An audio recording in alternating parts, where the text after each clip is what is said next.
As you walk through the valley of the shadow of hell, you will realize that there is something ahead.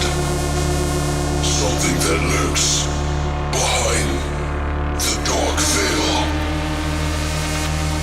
A veil that is beyond our own comprehension. Beyond the void.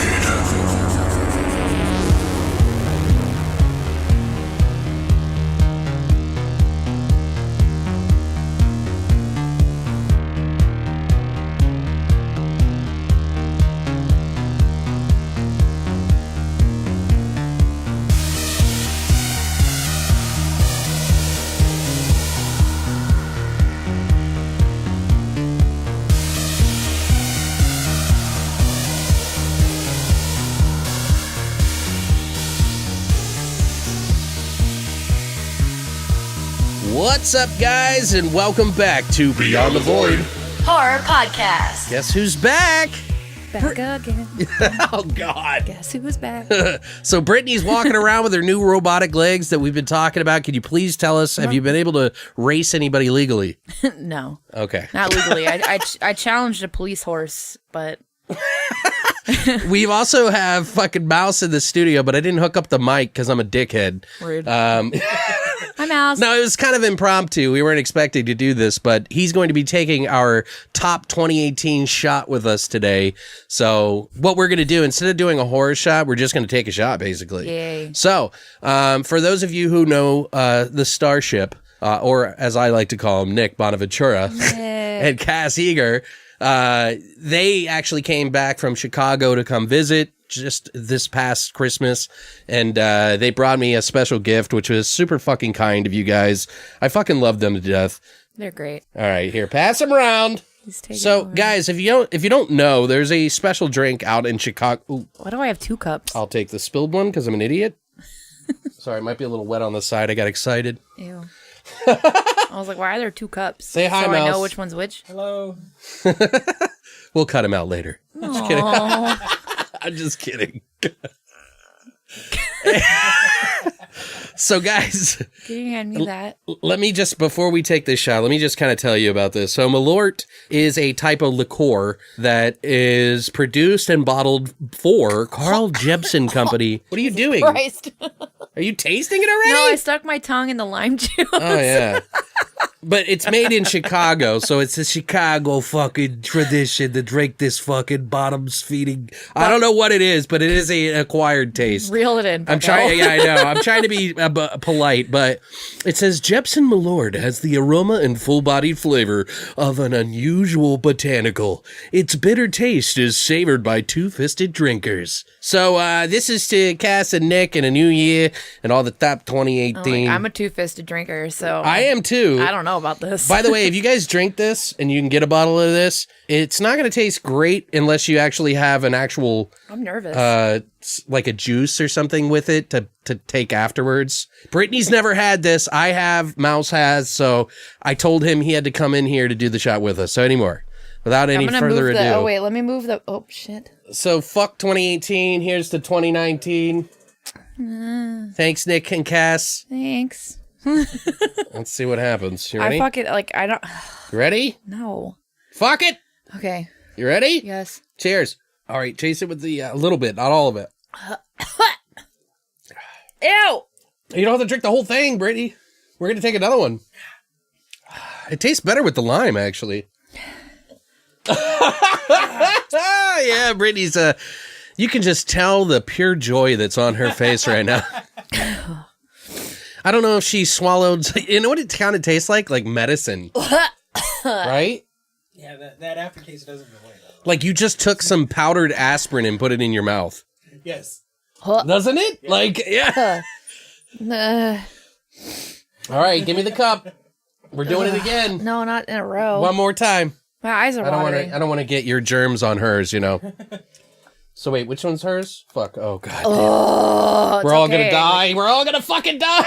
I put his dick in my mouth. Like, it doesn't matter. Oh, my God. And that's saying something. She's saying it tastes better than Malort. His dick tastes a lot better than that. Even after a show? Yeah. Little I will take Little sweaty post- mouse dick and balls over post that. any head day. game. Good Lord. All right, give that to I don't know her. if I can. You can do it. I don't want to throw up. Yeah, just immediately chase it. I can't get that taste out of my mouth. Are you Why ready? do you think this is hilarious? Dude, you got new robotic legs. Stop being a pussy. I'm just kidding.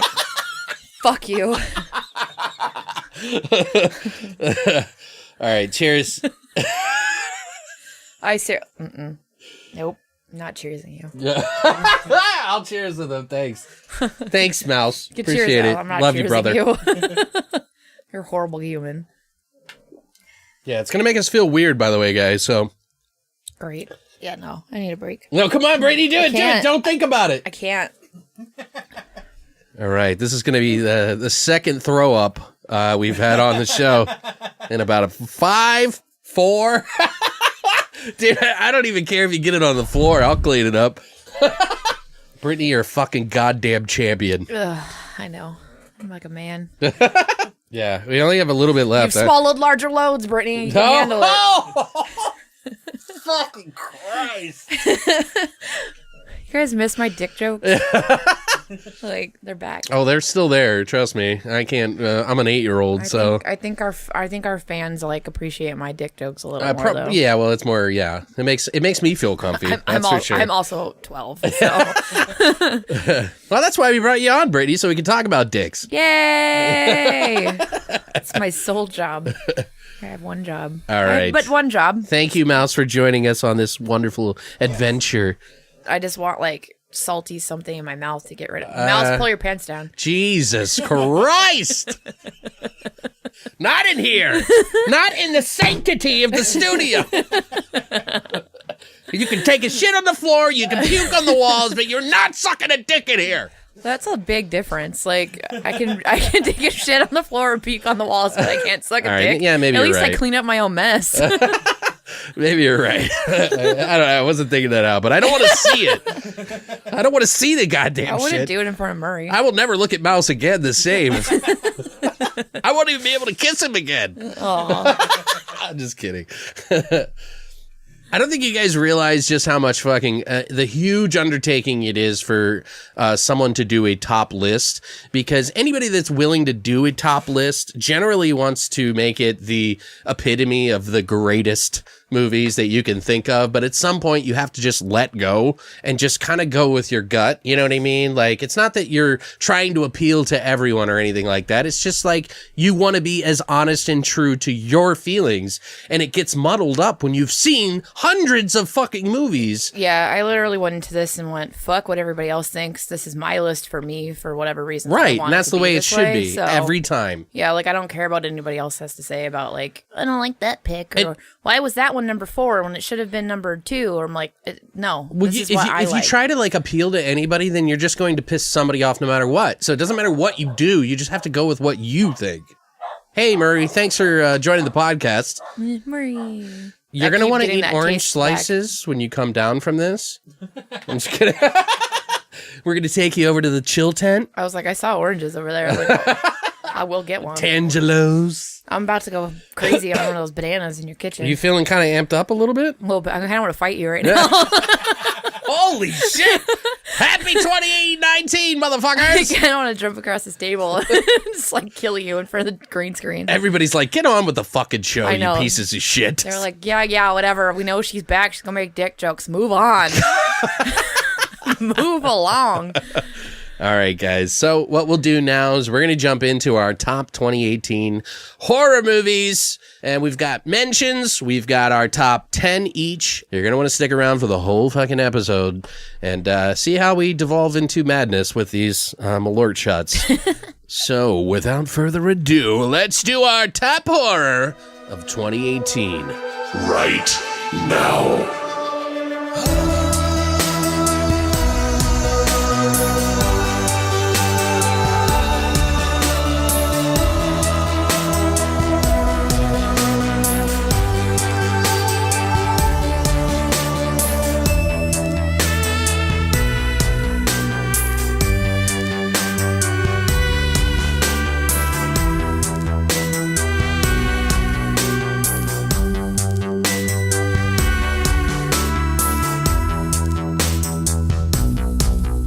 Okay, guys, so the time has come.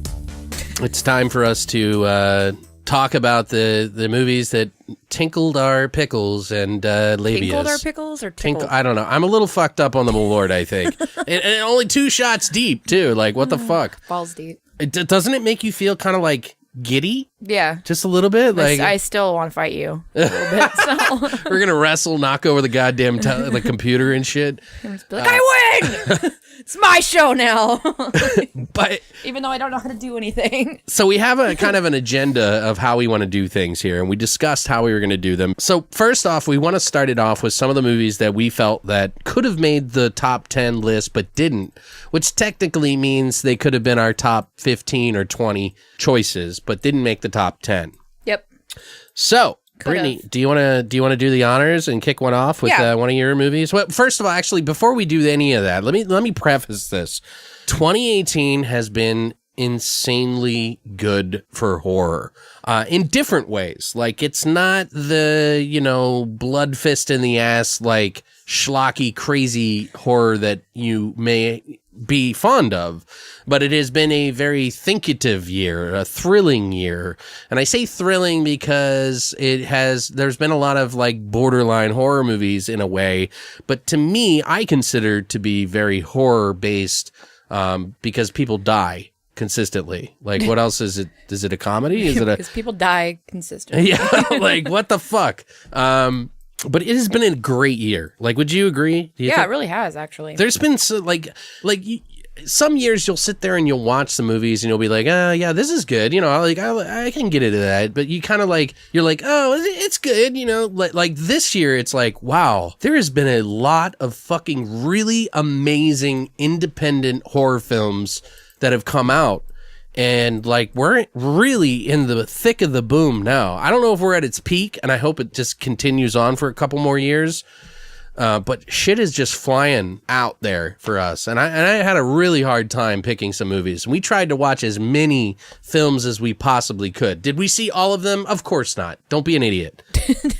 Don't be an idiot. But we tried to watch as many as we possibly could within the time frame that we had. And believe me, I had a top 30 list that I added 10 more each week to because I found newer ones that I was like, I gotta watch this. I gotta watch this. Britni was tied to the bed. Yeah. With her back fucked up. Tied to the bed. Her mouse was fucking her mouth. I was in my own horror movie. Sorry. Coming out 2020. Anyway, so Brittany's going to kick off some of the honorable mentions for 2018 right now. All right, so I'm going to start off with a movie that I just kicked from my top 10 because I ended up with the top 11 somehow. Okay. So, and it's hard for me to push this one off of my top 10 because I really, really liked it. Okay. But I feel like all the others kind of deserve to be there a little bit more. So, the first movie that's going to make my honorable mentions is called Dead Shack. Okay. It's basically about, while staying at a cabin in the woods during the weekend, 3 teenage kids discover their neighbor is feeding guests to her zombie family. In short order, the battle is on as the kids fight to save themselves and their family. I'm pretty sure this also was technically released in 2017, but I really don't care. Technically is, but it's kind of on the fence. It's one of those ones where it was in the festivals for like 6 months. And then it was like released on everything else in 2018. It was just like the fucking shit tail end of the fucking 2017. Yeah. So like I don't care. I think I have like 2 other movies on here that are technically came out in 2017 because of the film circuit, and then they or the film whatever. And why'd you enjoy this one? I fucking love my horror comedies, like everybody knows. So one of the things with this movie, it's fucking hilarious. Okay. Plain and simple. Like, it's bloody, it's gory, it's violent, and it's fucking funny. Like, there's dick jokes, alcohol, and what else do you that's what there's did blood, it. there's gore, like what else do you need? Like the dick jokes, I was let's admit it, I wrote this movie. Like this is my movie.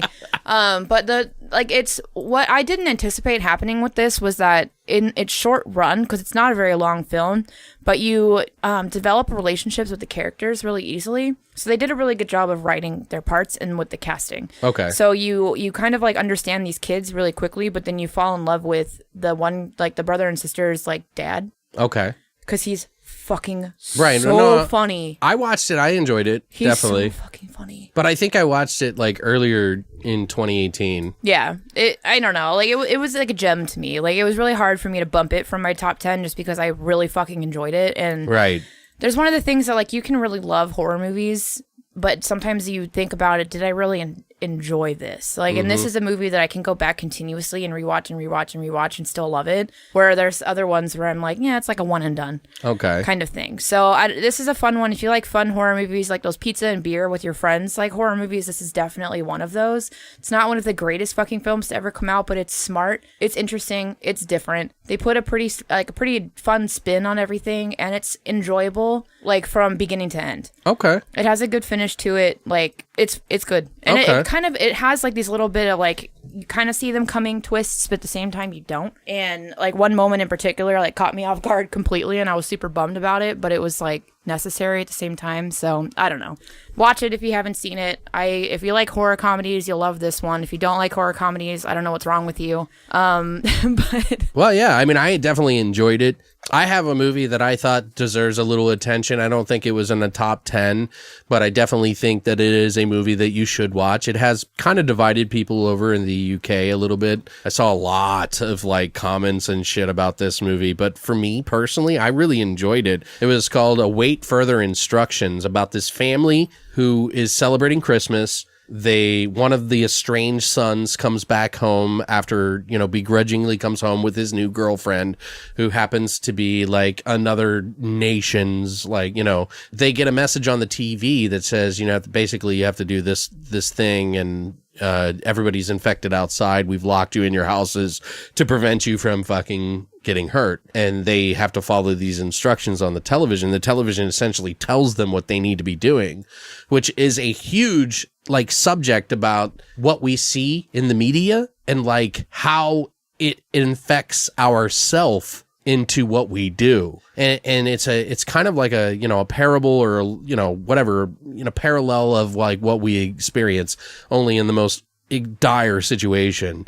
And it's pretty interesting. I thought it was really good. I'm a huge sucker for stuff that is like social media and how we ingest it and how it affects us and how people react to it and how the greater whole of everybody react to these type of things. And I think it's really prevalent. So I think you guys should check it out. May not be for everybody, but I really enjoyed it. What about you? What's another one? The next one that I have, it's not a horror movie. Like, okay. It's not. No, that's fine. I have a few in here that are mine, too. I have to fucking mention it because it was insanely beautiful. It's a film called November. Okay. It's from Estonia. Okay. Which to me is what caught my eye like from right off the bat, because like Estonia, like I've never seen anything from Estonia ever. Mm-hmm. And so in a poor Estonian village, a group of peasants use magic and folk remedies to survive the winter, and a young woman tries to get a young man to love her.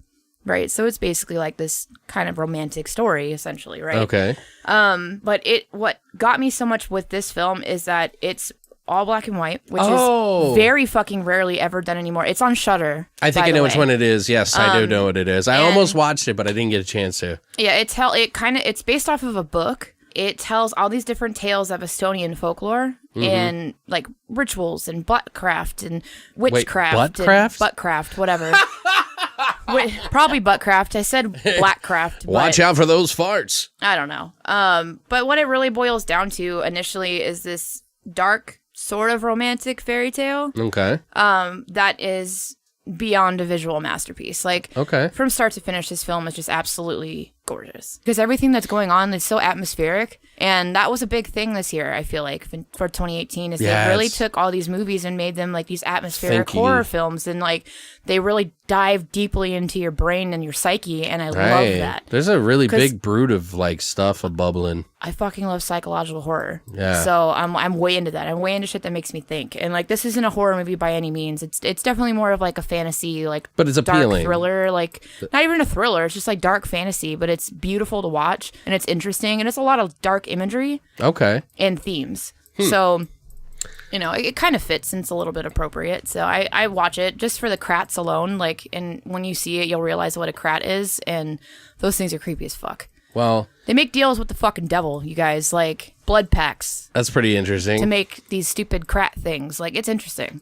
Well, one of mine that I wanted to pick, that I had to pick, and I really, I tried to get the word out for everybody. We even interviewed the director, for Christ's sake. And it's not even horror. It's technically like exploitation, crime, Tarantino-esque style movie, yeah. which is Low Life. And Loved that film. dude, fucking man, everybody that worked on this film, including Ryan Prowse, who we interviewed as the director, it's a fucking hit. It's a knockout of the park, dude. This is probably one of my favorite movies of the whole year. It's really, like, really it good. really is. Like, I could not believe that this movie was an independent film. No. Like, it was like, It feels so high budget. but it's also kind of tongue in cheek, but it's also like really dark humor and shit. I loved it, man. It was great.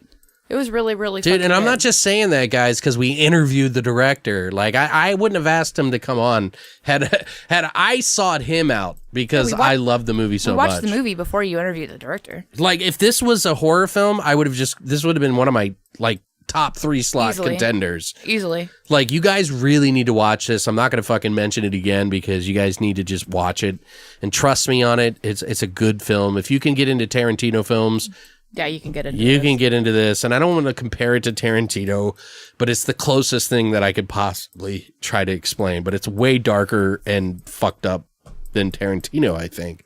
So good on you, Ryan Prowse, and everybody that worked on that film. Congratulations, dude. Like, I wish I Yeah. could have picked this for my top 10, but it isn't horror 100%, but I really think that anybody that's a horror fan would appreciate it. So. It's great. Good job. Seriously. What about you? What's your next one? My next one is going to be Slice. So, oh, yeah, that's one of mine. Like, I had to include it. Yes, dude. And if you guys remember, like, it's about this weird small town where spooky fucking small towns where there's werewolves and whatever, and there's like pizza delivery boys that are getting murdered left and right, and they're trying to figure out what's happening. And Well, not just Pizza Boys. It was initially it starts as pizza boys that are getting slain like on the job. So they start like from this. but then they pizza kill like place. some of the people that deliver the pizza too, so they think it's the people at the pizza place or something, isn't it? I don't remember like Yeah. honestly. It's I don't remember cool, like though. how it ends up going, but it was fun. It created its whole world and mythos, and it had this like kind of like substantial like point and message across that it came with, but masked behind like silly kind of like dry humor, which a lot of people have fell on deaf ears with. But I personally think it was really good. And the director, can't think of his name off the top of my head. Well, let me just look it up real quick. I mean, if you guys remember, we did review this because we paired it with another film a couple of months ago, and Alex and I both were really surprisingly in love with this movie because of how fun it was. Right. Austin Vesely, by the way, is the director, and he actually has done a lot of videos for Chance the Rapper. Yeah, and this was Chance the This Rapper's is his like first film. feature film, yeah. And he was good. Chance's first feature film, yeah. I think it's really fun. I think it's one that you should add to your collection. Even if it's not at the top of the pile, it's definitely a good horror-themed comedy. It's for sure like a B horror movie. Right. You know, absolutely. It's nothing like out of this world fucking incredible, but it I is like that so fun. It drags you into its mythos. Yeah, it its really world. does. It's cool. Like they did a lot with this story, and it's like when you look and you read about it, you're just like, this sounds absolutely batshit bonker bananas. Like And it is. but it's fun. But if you look at it that way and you go into it and go, okay, this is just supposed to be a silly kind of like tale. Yeah. Try not to think too much into it. There's so many, I feel like, on my list in particular that I'm just like, go into it as blind as possible. Like, Right. Try not to look into what other people have to say about it. But like this one, because this one has really bad reviews, and it like bums me the fuck out. It does because bum me too. It's Like really funny. I'm like, am and I that fun. wrong? Or is it like, did not people not get it? I don't think they get it. I think that's all it is, and I loved this. So Slice is one of those films. Give it a chance. Watch it. I think it's either on Shudder or it's on Netflix. I think it's on Prime, actually. It's on Yeah, Prime. Yeah, because yeah. I saw it recently come up, and I was like, yeah, Yeah. movie. Worth watching if you own Prime, so get on it. do it. One of the last ones, or not last ones, we've got a few more here. We probably should shoot through these a little bit quicker.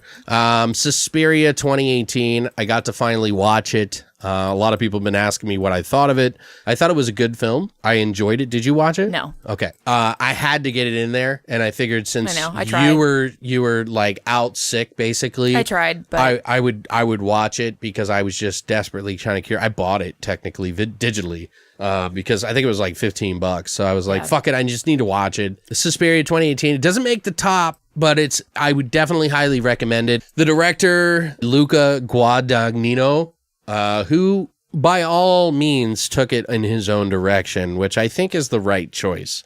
A lot of people are like, I've noticed online, are like, well, you either, like you have to hate it or you have to love it. And I think that's the wrong way to look at it, because I think Luca did a decent job. Like, I thought he did a really good job. It is nowhere near, I'm still a fan of the original more than this one.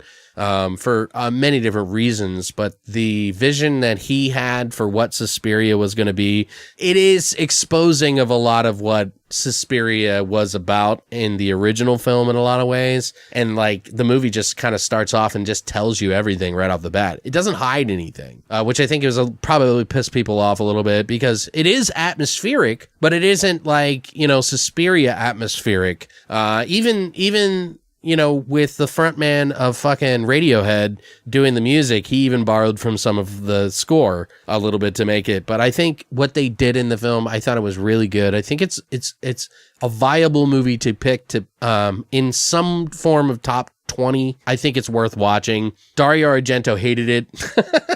Not hated it, but he just said, I like Luca very fine, but it's just doesn't have the spirit of the movie. Yeah. Definitely up for debate for most people. I think he did the right choice. I think trying to touch a movie as big as Suspiria in the first place it's a huge undertaking. Yeah, like you don't try to copy the master, okay? Nope. Because you will always be considered the copycat. You do what you want to do, and I think he did the right choice. So some people disagree, but what about you? What's your next one? My next one it came out late 2018 in December, and it's a film called The Appearance. Yeah, I didn't get to see that, by the way. It's based in during the Spanish Inquisition. Okay. And it's these monks in this monastery where one of the monks is murdered, and they have captured this girl from their little town that they believe is a witch. And so they believe she's the one that's killing, all the monks, or killing the monks and whatever, because more murders happen when they bring in the Inquisitor. Okay. So they were initially just going to burn this girl at the stake, but one of the monks wrote to the Inquisitor, because that's who they would have come in and look at crimes like these to determine if people were actually guilty or innocent, by doing series of godly tests or whatever. Our history is so fucked up, but oh sure, I love period pieces like this. So it's another reason why a different movie made it to my top 10. Because and it was a little hard for me not to put this in here, but this didn't give me what I wanted out of it. I feel like it was a little bit. It missed the mark in a lot of ways, but it was still really good. It did suck me in a lot because it's fucking Hodor. So if you love Game of Thrones, as much as I do, the actor who plays Hodor is in this, and he plays Johnny. And Johnny is just as fucking lovable as Hodor. And it does give you another heartbreaking moment of the Hodor experience from Game of Thrones, which killed me, and I was super pissed about it.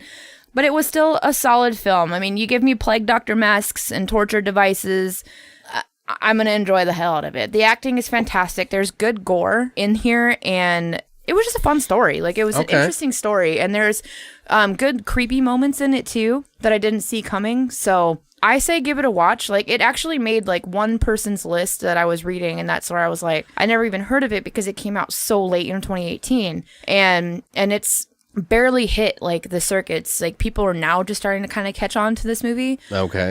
It's worth renting. Right now you can rent it on Prime, but I'm sure it's gonna hit Shudder or Netflix, or probably Netflix or something like that, because of the fact that the guy from Game of Thrones is in it. But the acting is fantastic in here, and the visuals are great. I still think it's worth a watch. Okay.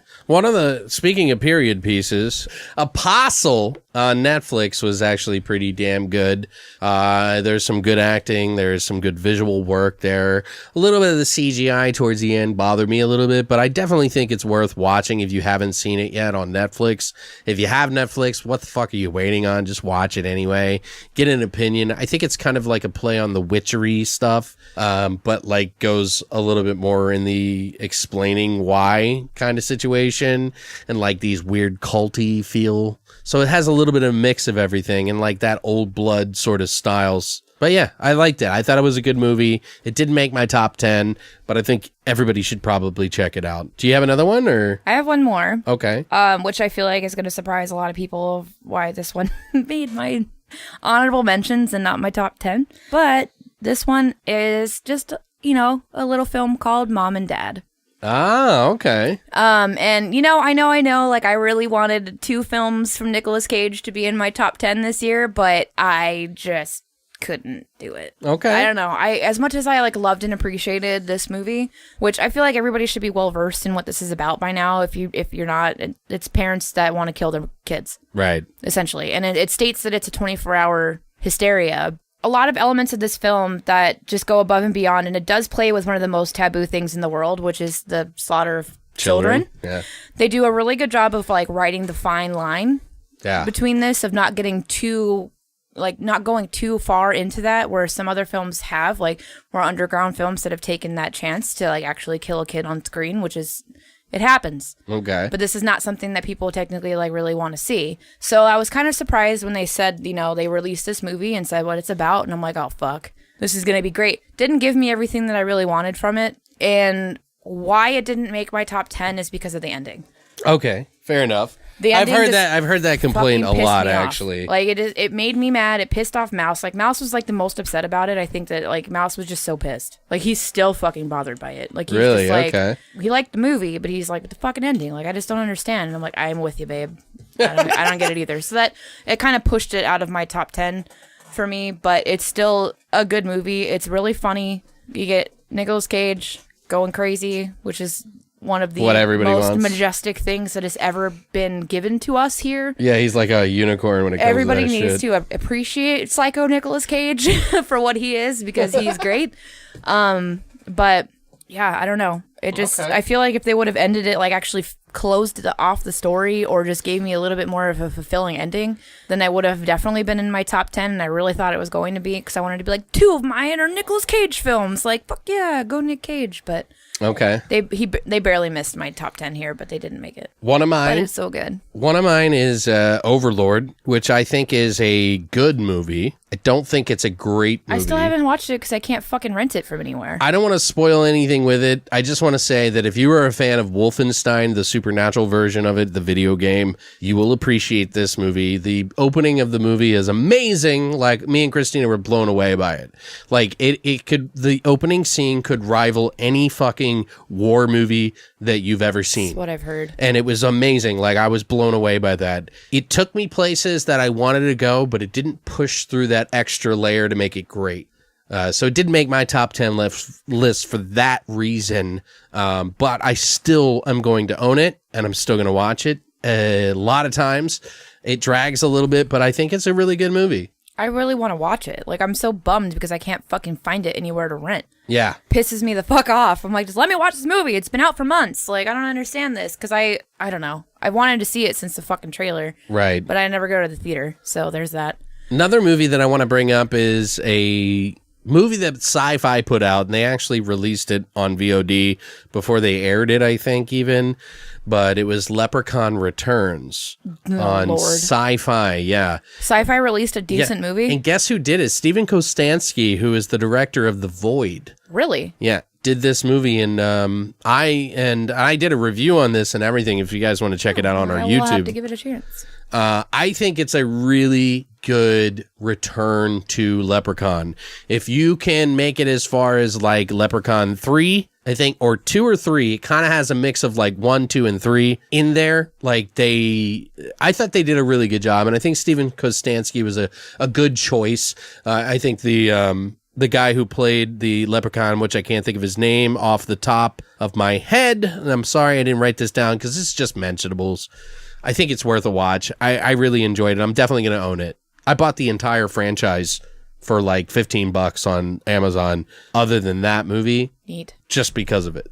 So it has to be mentioned, in my opinion. Another movie that I thought that was really good was The Puppet Master, The Littlest Reich, which we did an interview with Dallas Sonnier and the creator of Fangoria, and this is one of their first movies. So Dallas Sonnier is a producer. He's done a lot of different action films and stuff, but he started doing this, The Puppet Master, The Littlest Reich, and if you guys don't know, we have like a Facebook group called Do You Love Horror? ? If you guys ever want to join it, because sometimes we'll do like movie watches where we all watch the movie at the same time. Well, we have only done it once, and this was one of the movies. And literally, we were just writing comments to each other the whole time while we were watching it, like in this group. And it was fucking hilarious. We had a really good time with it. I don't think it's like the best cinema I've ever seen, but it really did kind of make me appreciate the Puppet Master franchise again, and makes me kind of want to watch it again. So I think it's true to form, of the original. So, That's good. but a little sillier, you know what I Puppet mean? Master. It's funny. And the acting is a little spotty, I'll be honest, but Yeah, that doesn't surprise me. yeah. I mean, and it even has one of the guys from Reno 911. Fuck yeah, which one? The guy with his little shorts? The head guy, I can't think of his name. The mustache? No, they all have mustache. They do have mustaches. Not Andy Samberg, right? The head chief of the police I know in who you're Reno. talking about. Yeah. Never mind. I know who you're talking about. Another one that I want to mention is Upgrade. I saw this on a lot of people's horror list, and to be honest, It was on a lot. for Almost me- every single one that I saw. yeah, I love the movie. It was a little disappointing in some areas. I think it became kind of like an 8 for me when I saw it. I still liked it, but it just didn't take me where I wanted to go, I guess, maybe.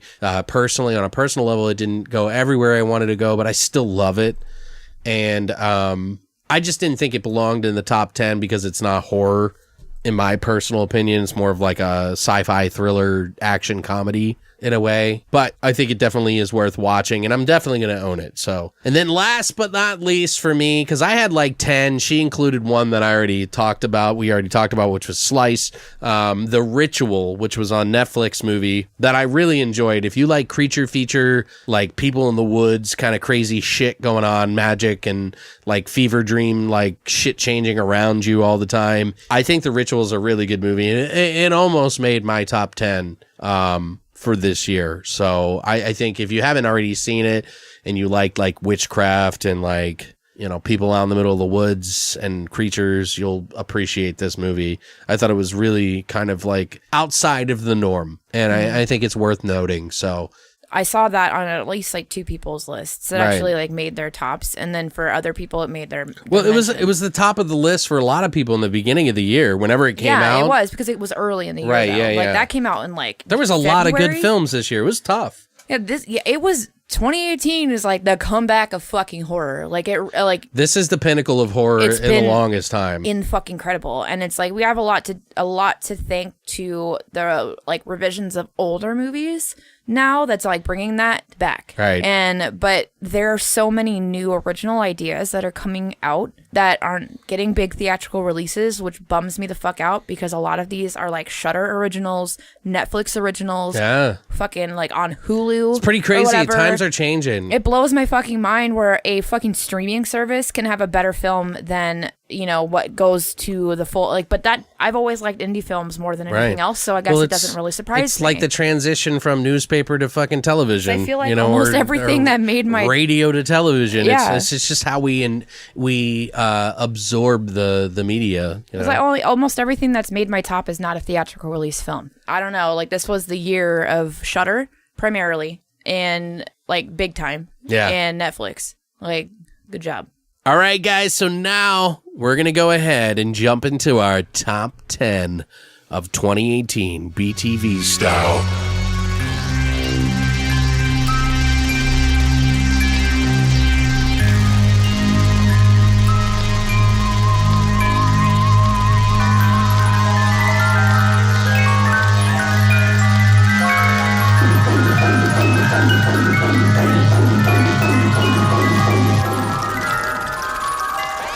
All right, guys, we're back, and so now we're going to take a shot because we're going to need one after we get into this. I think pickle juice would actually work really well to counteract this too. It probably would work, actually, yeah. Because have you ever you've done picklebacks before, right? Yeah, what she's talking about is we're going to take another shot of Malort, thanks to Nick and What? Cass. Well, this is the end of the bottle. Yeah, this is we finished, there was more than half when we got this, and now we're finishing it. So cheers, Britni. Congratulations on being back and everything worked out okay. Good job, spine surgery. I mean, metal legs. Cheers. Robot legs. Forgot what Robot we said. legs! I forgot what we said it was. It's a risky It's procedure. a risky procedure.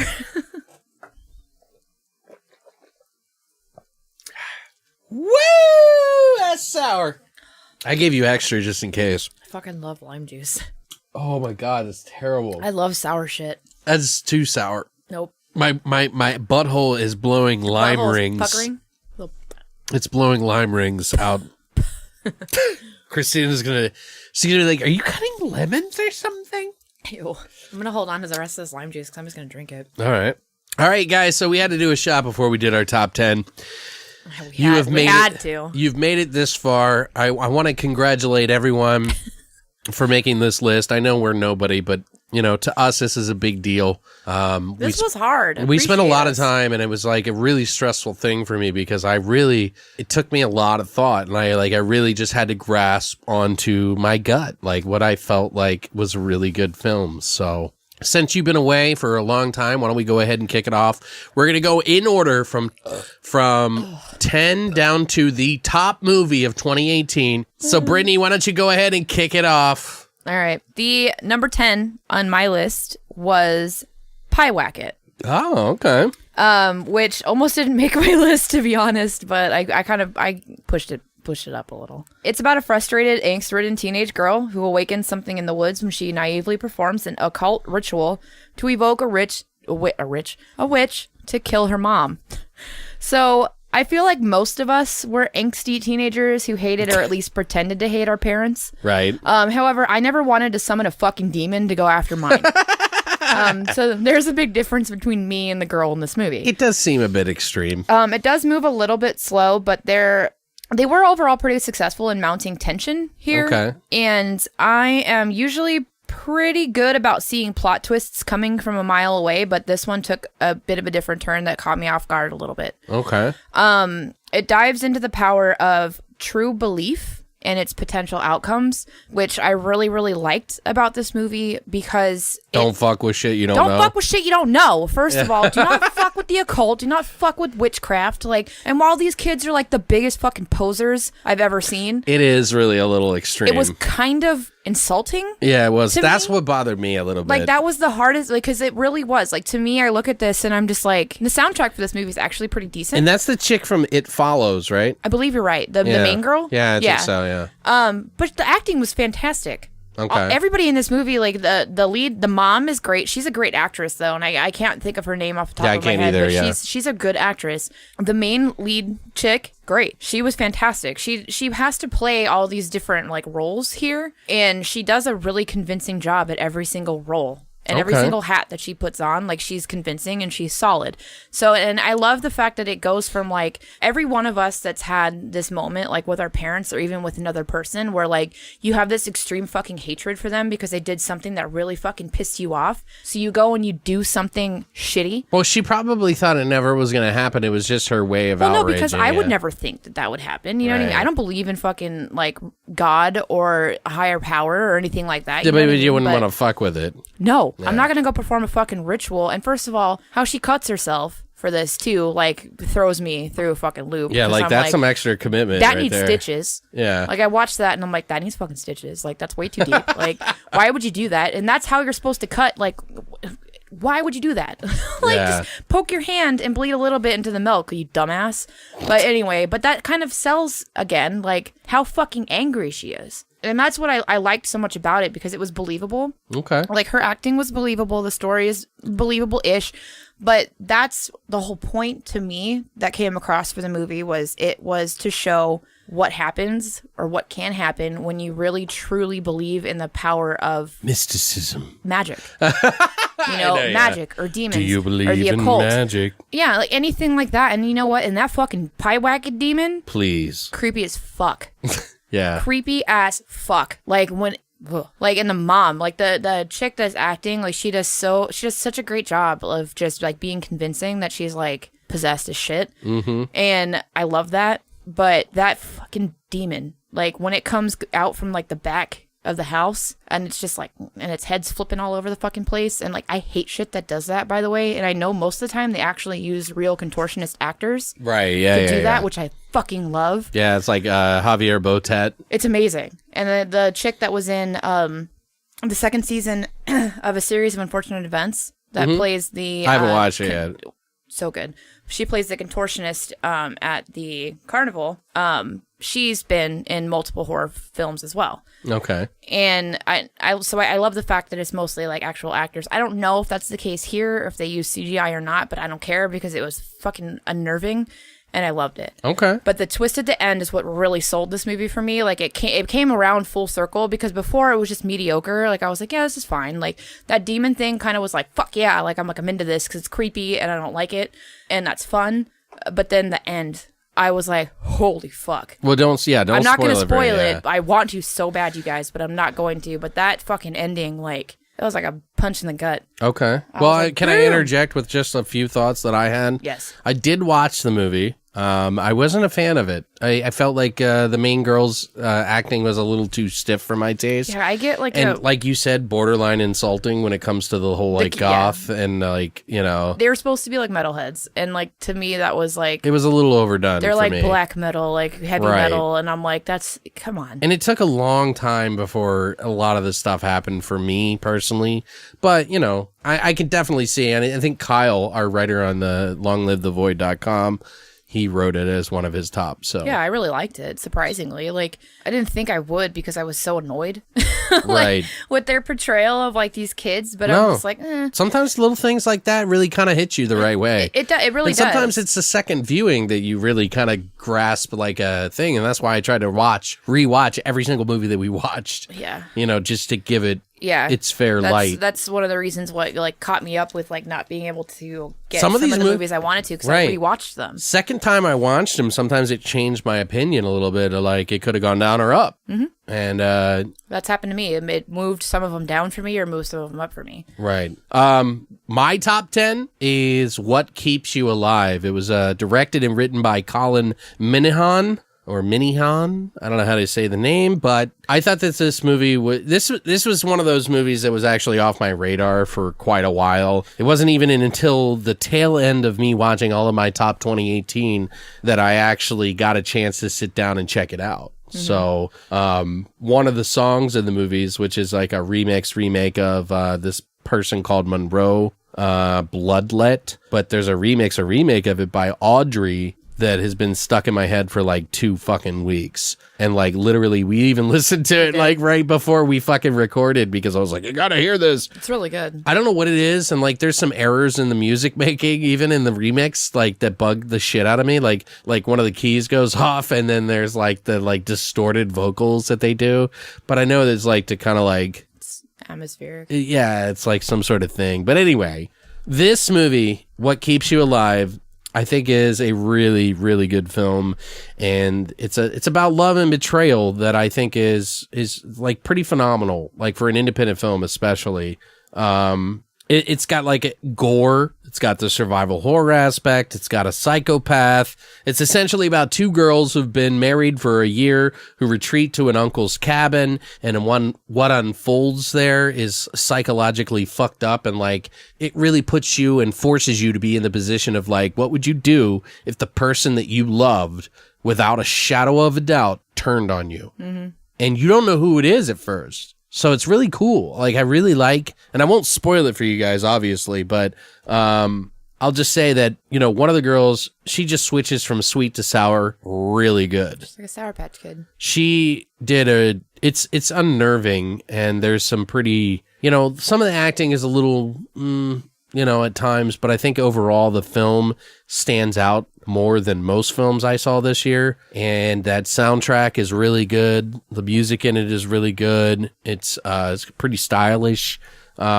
It's just stuck with me, you know, and I definitely think people need to really give it a shot. Yeah. It's not your demon horror movie, you know, like blatant horror, but it is definitely worth watching if you like, and it's got some gore in it, man. Like, I was pretty like, whoa, and you see one of the girls go crazy, and like, this whole cat and mouse thing that they do is pretty interesting. Yeah. And it the way it deals with it is pretty interesting, and I like how it ended, and like, I don't know, it's really stuck with me, and I didn't think it was going to be on my top 10 until today. Like, I switched it in because I couldn't stop thinking about it. So there's got to be something to be said about that. Mm-hmm. So yeah, I agree.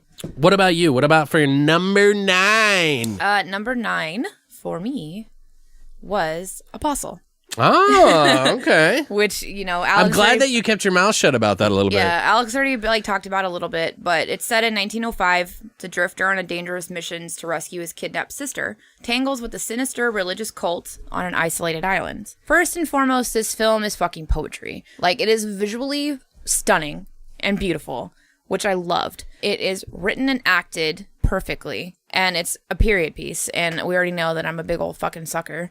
Yeah, for which period I'm not. piece movies. I love might be them. why. I fucking love them. This explores the effect and power of religious cults in particular. And it's a bit of a slow burn film because it does run over 2 hours, which was one of the biggest complaints that I've gathered about this movie was that people feel it didn't need to be 2 hours long. This movie needed to be 2 hours long. There are some films where you need that time for it to unfold and unfurl and to kind of explain the backstories along with the current story, and it works for this movie. Okay. So I feel like the people that say that it's takes too long or it's too long, just people that have no attention span anymore. I don't know, it works for me. And while it is harder for me to be able to still sit for over 2 hour movie as well, it didn't bother me with this one because it's just so stunning to watch and it's so well acted and it is fucking brutal. Okay. Yeah, there is some pretty brutal shit in it. It is fucking brutal. That's the biggest thing. It all pays off so much in the end because the gore is just fucking fantastic. And who doesn't love medieval torture devices? Because I sure as fuck do. Well, it's kind of like a folk tale. It is. That's why I had to at least bring it up for a mention. I thought it was interesting. Very pleasantly surprised with this movie because when I just watched the trailer, because it's a Netflix film, and I'm actually really surprised this didn't get a theatrical release because it is just so wonderfully done.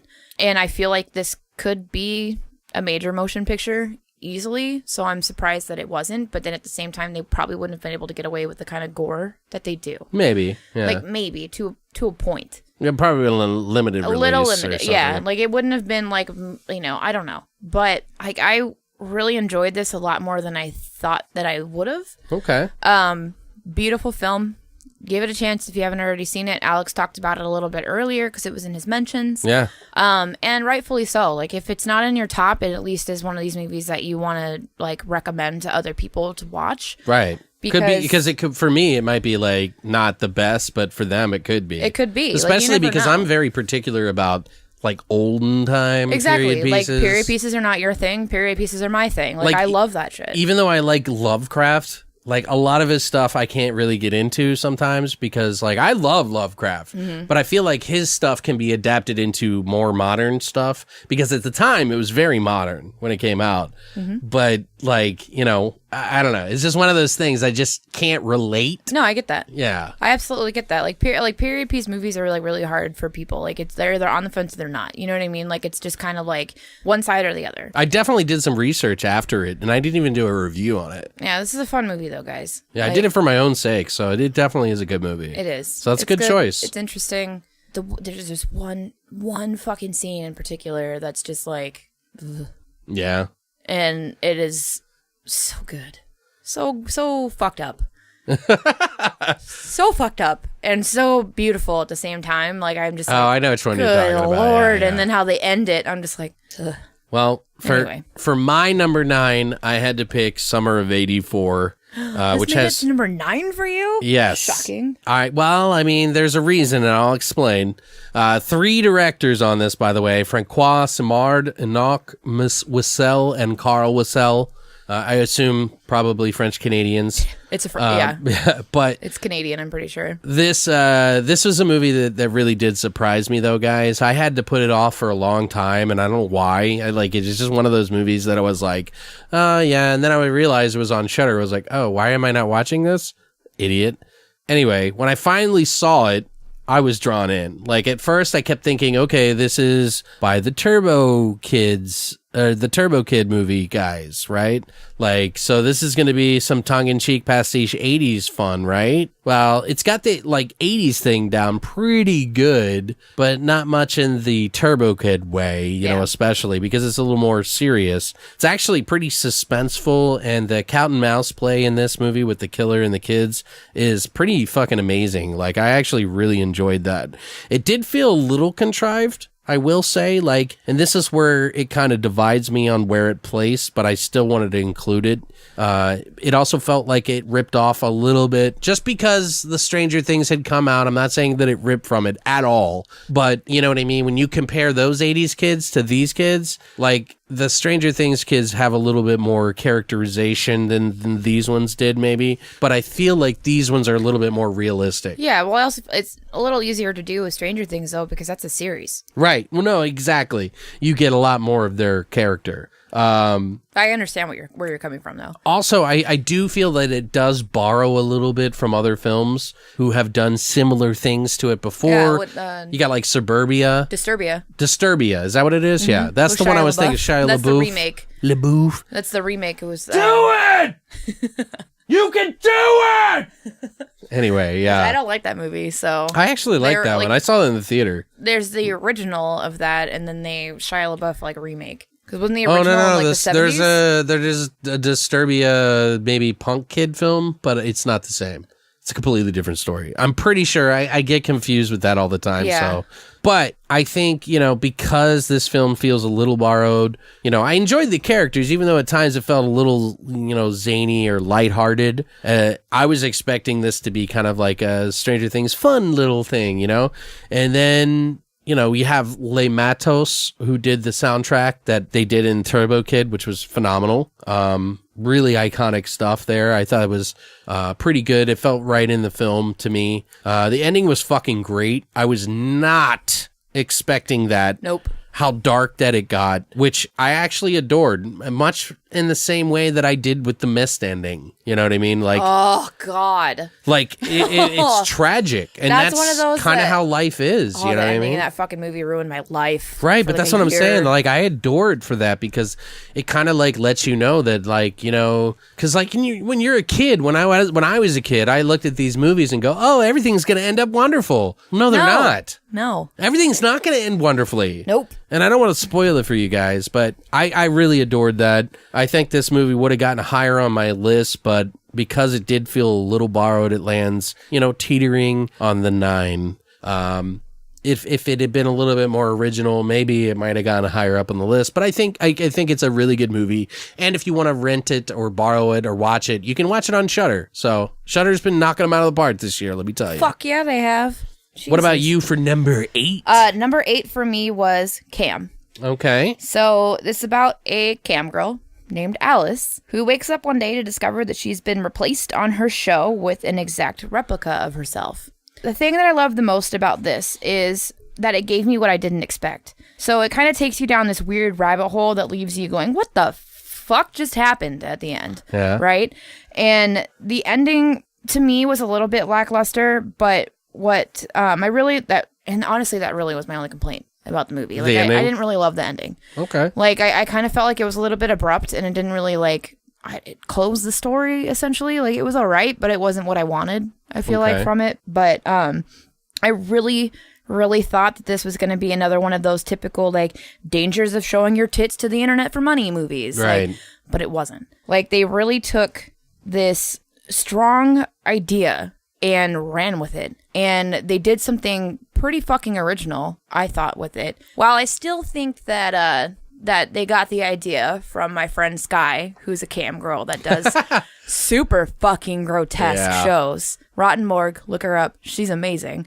I don't even know. She's been doing fucking... I know she does it, but I don't know. She's been doing a lot of fucking, really raunchy, super grotesque, very bloody and violent shows, for her cam audience for the last couple of years. I mean, she's been banned and taken off the website, multiple times because of the shit that she does. But, so I kind of feel like they may have borrowed from her a little bit. I think she might be Coda Morgue, actually. I think is her cam name on, I want to guess, My Free Cams, but I could be wrong. Check her out. She's pimping it out. Yeah. I should, because I felt like this was her. I felt like this stole from her. Even though it's I definitely thought of her when I watched it. Yeah, even though it's this meek. But that's because she's our friend. You know what I mean? Yeah, but I mean, even though the girl is this meek, quiet-ish, normal girl, and she does these crazy fucking cam shows that I love that make her get all this money. But what I loved the twist in this movie, and I felt like it's one of these where you have to go back and watch it at least a second time to kind of really get an understanding for what happens. I can see that in this, and because the first time I was like, what? I think I get it, but I'm not really sure. And then I went back a second time and went, light bulb. I totally understand like what they were doing, and that's fucking smart. It's a really fucking cool idea. It's original as fuck. Like, they did a great job with this film. And again, this is a Netflix movie, right? Yeah. Well, it's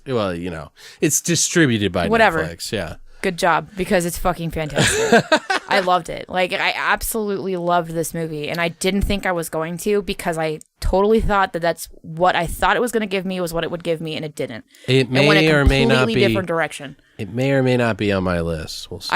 I know it's going to be. I already know. I think you and I are going to stumble over each other for the last like 7 on. It's going to be a little backtracking, forward tracking. It's going to be a lot of and get prepared for that, guys, because Alex and I kind of have like a lot of the same like opinions and mindset in a lot of different movies. But and I knew, like, when I was like saw a movie that I liked, I did tell her to check it out, so she probably has a little bit of an idea. So, but that's just me being excited about movies. But yeah, for my number 8, I picked Mom and Dad, which was written and directed by Brian Taylor, which was a little surprising, guys, because this is literally one of the first movies I saw in 2018 that blew my fucking mind. I had an absolute blast of a time watching it. But we had so many good movies. That's this why year. It got pushed to my mentions. It got pushed for me a little bit, but I've enjoyed just about every film that Brian Taylor has done. A lot of people have their feelings about him. I don't know why. He did Crank 1, 2. He did Gamer. He even did the show Happy. You ever seen the show Happy? I started it with fucking Stabler. Yeah. I love Stabler. He, I have sex dreams about Stabler. Sorry, but there's that. Good God. Anyway. Arguably, he did also do Ghost Rider Spirit of Vengeance, which isn't a great film. But I would say that it is the better of the two, out of the two that they did. Plus, the big caveat for him I will give him is that he didn't write that film. So I think when he writes and directs, it's much better. So I think they need to hand them the keys that way. But anyway, when I first heard about this movie coming out, I was like, wait, what the fuck? I think everybody took like a big giant step back. Right. I was like, holy shit. First of all, I've already seen a movie called Cooties, which is about kids attacking their parents in a way, or teachers. Like, that's been done, Right. A little bit. It's a different spin on it. I've also seen the indie Canadian film called The Signal, which I absolutely adore. It came out in 2007. There's a couple of movies called The Signal, by the way, so if you're looking to watch this film, and you should, because it's one of my favorite fucking independent films, directed by 3 different people, by the way. They do like a kind of like a anthology, but it's all one movie, and in the way that each of the stories intersect, which is interesting. That 3, like a couple of different people actually wrote this, and they have their own versions of it, which I thought was really cool. But I was like, what the fuck is up with this fucking Mom and Dad? Like, what a fucking name, right? Yeah. Parents attacking kids. Like, oh, wait, what's that? Nicolas Cage is in the movie? I'm like, you know what? I've kind of fucking written that piece of shit off. I was wrong. I'd written him off for a long time, but this movie helped kind of open my arms back up to Cage, get that Cage love. I thought this is a really dark comedy that sort of goes all over the place, and boy, does it. Like, it really does kind of, like, upon the second viewing of it, or third viewing of this movie, I was like, what the fuck? Like, this is all over the fucking place. But holy fuck, this story was amped up and dark with some seriously laugh out loud parts that were ridiculous and like supremely dark humor. It makes a lot of sense to me now, like how this film was planned out when you say that it's from the director that did Crank. Right. Because it like, feels it makes like sense. Crank. Yeah, like it's got the same cadence and pace. It totally does. And I liked that. Like, I like the fact that it did, because I feel like that's how it should be. Yeah, plus, you got to see, like you said, you see Cage be Cage, and to be honest, him and Selma Blair were pretty fucking great together as they plotted to kill their own fucking kids. I wanted more of him, dude, now. I've never seen that in a movie where they're like laughing about killing their kids, and I was like, "This is kind of cool." I watched it with my mom. Plus, there's a scene in it with a baby where they play. That was the hardest scene. It must have been love. Yeah, that scene was rough. And holy shit, dude, that blew me away when I saw it. I was laughing at it actually, because I'm sick fuck. I was just like, okay, so I watched this movie when it came out, and then I watched this or around the time it came out, and then I just rewatched it again recently with my mom. because my mom's in town, and I'm watching it, and she's trying to like play her game or whatever, but then I keep looking at her, and she's watching the TV, and I'm just like, and she's like, so these like they want to kill their children, and I'm like, yeah. And she's like, huh. And I'm like, oh my God, my mom hates me right now. Like, my mom's sitting there silently judging me. Like, she's watched a lot of these movies with me, like, over the last 2 weeks, because she's been in town helping take care of me, because I can't do shit for myself. Right. Which is really sad, but because robot legs, it's a risky procedure. Well, personally, I really like the idea of I loved it. taking what I consider a fleeting thought, about your kids. Like, I don't have kids, but I can don't have imagine. kids because I'd probably kill them. Yeah, if I had kids, I definitely would have that thought, like, you motherfucker, I'll fucking kill you. Exactly. But just turning that thought into an entire movie, a batshit story nonetheless about uncontrollably wanting to kill your children in the same way that you would uncontrollably want to protect them is pretty fucking genius in some ways. It may be a jumbled mess and it may not have gone further than I wanted to see a lot more of it. Yeah. It could have very easily toppled over though if it would have gone more. So, I agree. I think it was a good balance. I think for the most part, it's probably a little too risky to go wider. I don't think we'll ever see a sequel, but if you like a bit of dark comedy, They left it like you can. gore, and like, what the fuck? I think you should watch it. And we both named it on our list in some way or mentioned, so. They literally took the threat of I brought you into this world and I can take you out of it. And made a movie. Yeah, I know. And it's so great. I loved it. And I feel like why it made it to my mentions and not my top 10 is because it came out so early in the year. And this was just a great year of movies. A lot of people do that too. Sometimes they'll release a movie at the end of the year just to get that stinger, Smart.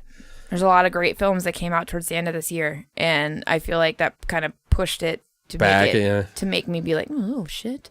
Yeah. Like we can move some of those movies that I really liked this year to the end. Second time I watched it by myself. Me and Christina watched it the first time, and I was just fucking laughing like a fucking sick puppy. Oh yeah. And the second time I watched it, it was kind of like, under different circumstances. I enjoyed it more the first time. Yeah, I did too. I think I still will turn to it to watch it because it's like, what? Like, it's still a fun movie. Just seriously it's watching fucked up, but it's Selma fun. Blair and fucking Nicolas Cage laugh about killing their kids and how they're going to do it and like patting each other in the back for how they were doing it. Yeah, like what the fuck? Like I was like, damn. It's good. But what about your number 7? My number 7 is Summer of '84. Really? Yeah. Okay. Let's hear this, Britni. We've already kind of talked about what this is about, right? Like, But yeah. We didn't really say another. what it was about. I can. So it's a teenager, like Davy Armstrong. He's a big conspiracy theorist. Like he loves those like shit rag magazines that talk about aliens and like whatever the fuck else. Like his whole wall in his room is papered with cutouts from this magazine, right? And I loved that. I thought it was super cute. But he begins to suspect that one of his neighbors, who's a cop, is a serial killer because all of these like teenage boys have been going missing over the last couple of months, like in their town and surrounding towns where they live. Okay. So he and his friends launch this investigation, right? That obviously eventually turns a little bit dangerous. So yeah, I get it. It's another nostalgic 80s story. Which is why a lot of people gave it shit. Is exactly why a lot of people gave it shit because they compared it to Stranger Things. Or trying to milk off the 80s thing. Yeah, they compared it to Stranger Things and It were the top two that I gathered from people's negative reviews of this movie. And I'm just like, why are you... I hate when people have to compare things to other things and they can't just fucking enjoy it for what it is. Like, live in the moment.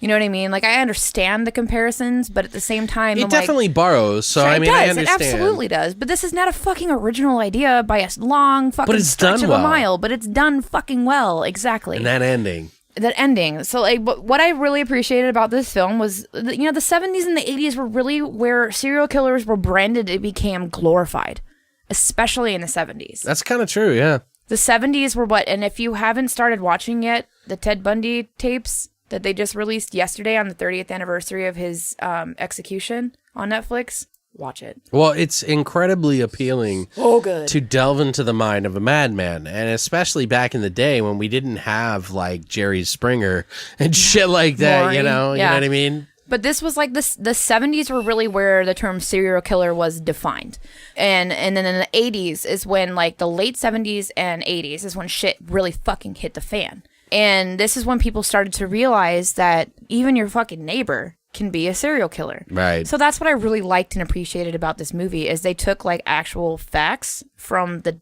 time period that they were in and ran with it. Okay. And they focus on the fact that like anyone, even your fucking cop neighbor, can be a psychotic child murderer. It's the perfect cover. It is the perfect cover. Yeah. And they say that throughout the Yeah, movie yeah. multiple times, and I love it. Which is pretty typical, but It still. is. I mean, I honestly, like, I wouldn't necessarily call this a horror movie. Like, I feel like it's more of, like, a suspense thriller. It's a slasher sort of. It is slasher-esque. Yeah, Like, I mean, it builds is. there towards the end, but, It's like, definitely horror because it's dark. it is a fucking blast of a movie, though. Like, I liked it, yeah. Those kids are entertaining as hell, and it's super fun to solve the mystery along with them because they do a great job of, like, oh, shit, maybe it's not this fucking cop. Right. I thought it back and forth. I thought it was his sexy neighbor for a second. Like for a fucking split second, I thought it was his sexy neighbor that was coming on to him, and I'm like, this bitch is a fucking killer. Like my brain goes to the babysitter for a second, you know, and I'm like, oh my god. And how crazy! This is their second movie. When I watched it, I was like, "This is not the Turbo Kid people." Like I didn't think that You don't the feel whole that time. at all. Yeah. I honestly like. I really like this movie. I watched it with my mom again. Another one that I watched with my mom. Yeah. My mom liked it. Yeah. Like the end fucked me up though. Like don't get me wrong. I love like, that, dude. I fucking love that. No, it fucked me up Tragic. in all the best ways possible. Yeah. But Let's I was not like, spoil it too much. But I was like, why? Like, why? Like, I don't know. It was good. Hold on to the last like 20-ish minutes of the movie, man. Hold the fuck on because shit hits the fan and it's really good. Yeah, I definitely It's really agree. good. It's definitely belongs in the top 10. Very, very, very fucking happy with this movie. Okay, good. I'm glad that you watched it. I'm not at all burnt out on 80s nostalgia. Like I love this shit. Give me more of it. Yeah, that's what I'm saying. For Not my time period, but now for our number 7, which for your number 7. is it my number 7? That was my number 7. Oh, okay, so I got a little lost there. So my number 7 is The End List, which is directed by Aaron Moorhead and Justin Benson, Justin Benson also wrote this movie. I forgot as this well came out as this directed year. it. Yeah.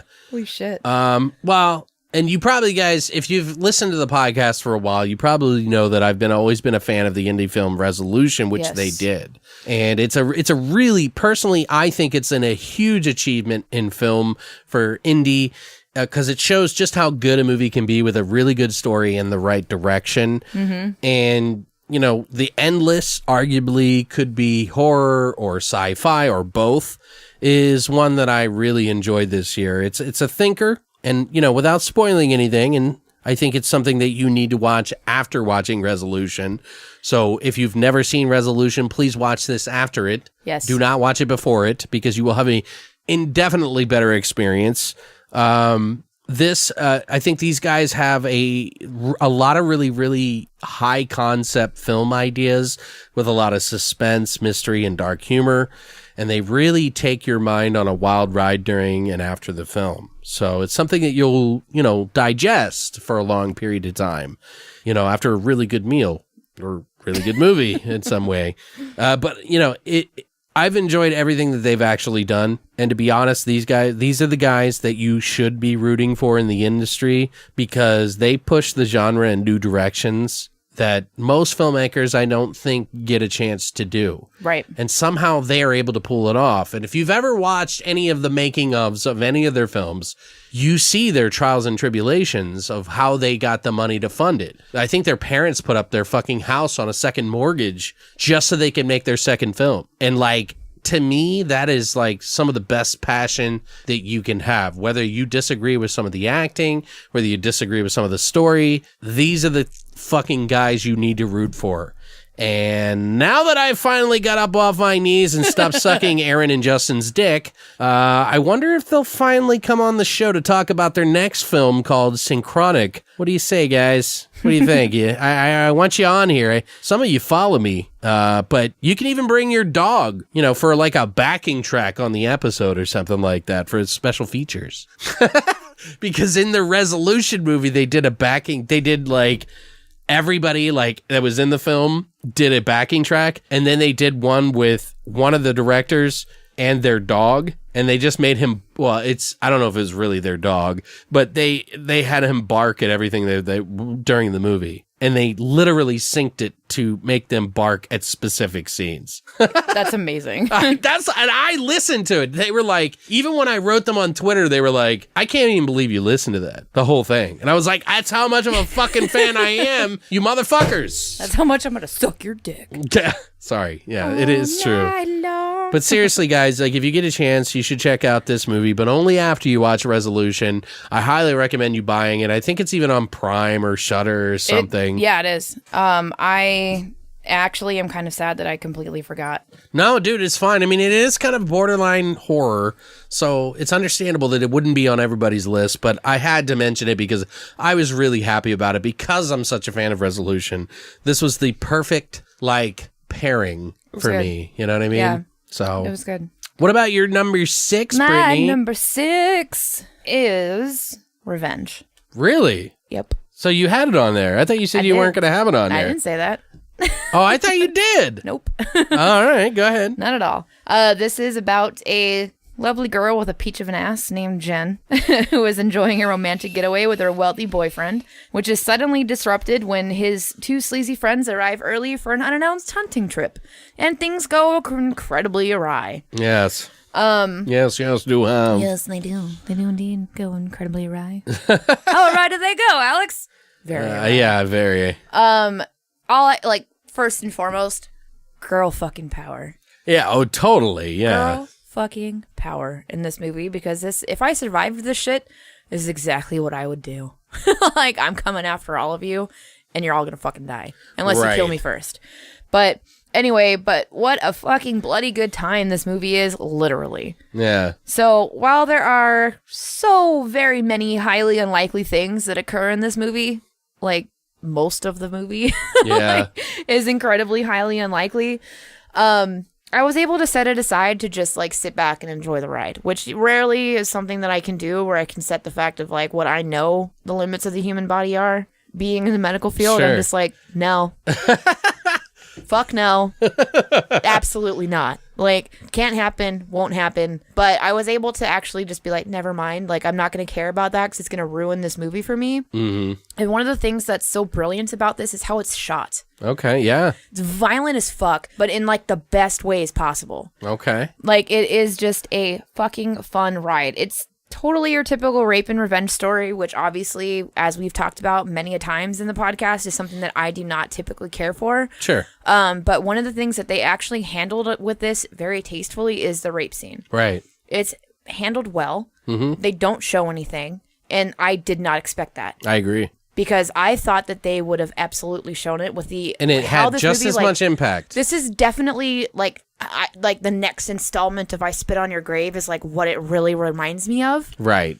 Really? Yeah. Like, if you think about it, if you've seen that movie... It's a rape revenge movie, so It there's is a not rape revenge movie. There's not that many, but there's a decent handful of them, and this is basically like all of them. Like, you can't really get very different or original with a rape revenge story. You really can't. Okay. But there's ways to make it memorable. In the right ways, you know what I mean? And like, this is one of those what stands out for me, and I really enjoyed I Spit on Your Grave. Like, I feel like I even like the remake. I loved the remake. I thought it was good too. The original's fantastic. The remake was great, and I didn't want to. I didn't think I was going to. And but let me defend myself because I'm a male, and some people may judge me based on the movie being a filth, which it is. It is filth. But absolutely. Here's the way I feel about horror, and we've mentioned this probably in and out on many different episodes, but horror is meant to be fucking scary, brutal, and fucked up. Yes, there are ways that you can do it more tastefully. Granted, we've argued that many times.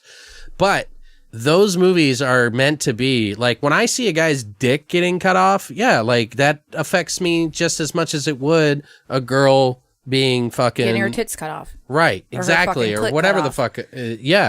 So... I don't look at it and go, oh my God, how dare they treat, and granted, I'm a privileged male, I guess, if you really wanted to get into it. But I just think that, horror is meant to put you in a situation that you wouldn't want to be in. Exactly. So trying to cater it to people to make them feel fluffy is kind of ridiculous but yes, with rape, yeah, there's a way that you can. This movie is a good example of It's that. a great example. Like, Yeah. they handled this the way they should have handled it. I agree. And I was so fucking thankful about how they did it because I didn't think that they were going to go about it that way. Right. And they did. And I was like, fuck, yes. Like, and honestly, like, that's what made me appreciate this movie. Yeah. Because if they would have shown this full-blown fucking rape scene with this nasty-ass motherfucker and this poor fucking girl, like, I would have been pissed. But they didn't. And ladies, I will say, this is definitely one of those movies that you're going to get behind because it is straight up girl power and it's awesome.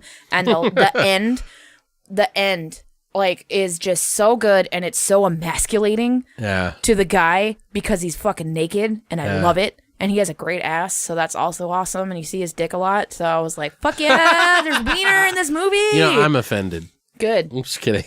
Well, good. Like, they show fucking, like, full-blown naked chicks all the time, and we never get to see full-blown naked dudes. It's one of my biggest complaints. Do you want to know what's going to blow your mind right now? Is that your number 6? Is It's your number 6 too? Yeah. Are you serious? Yeah. Oh, that's so cute. So we my can spend extra time on it. Right. So my number 6 is called Revenge, which is, Whoa. you know, like. I love that I had a feeling, like, I kind of had a feeling, like, I'm not Right. gonna lie. I was like, I knew we were gonna stumble on each It other. was definitely in there. Writer, director Coralie Fargate.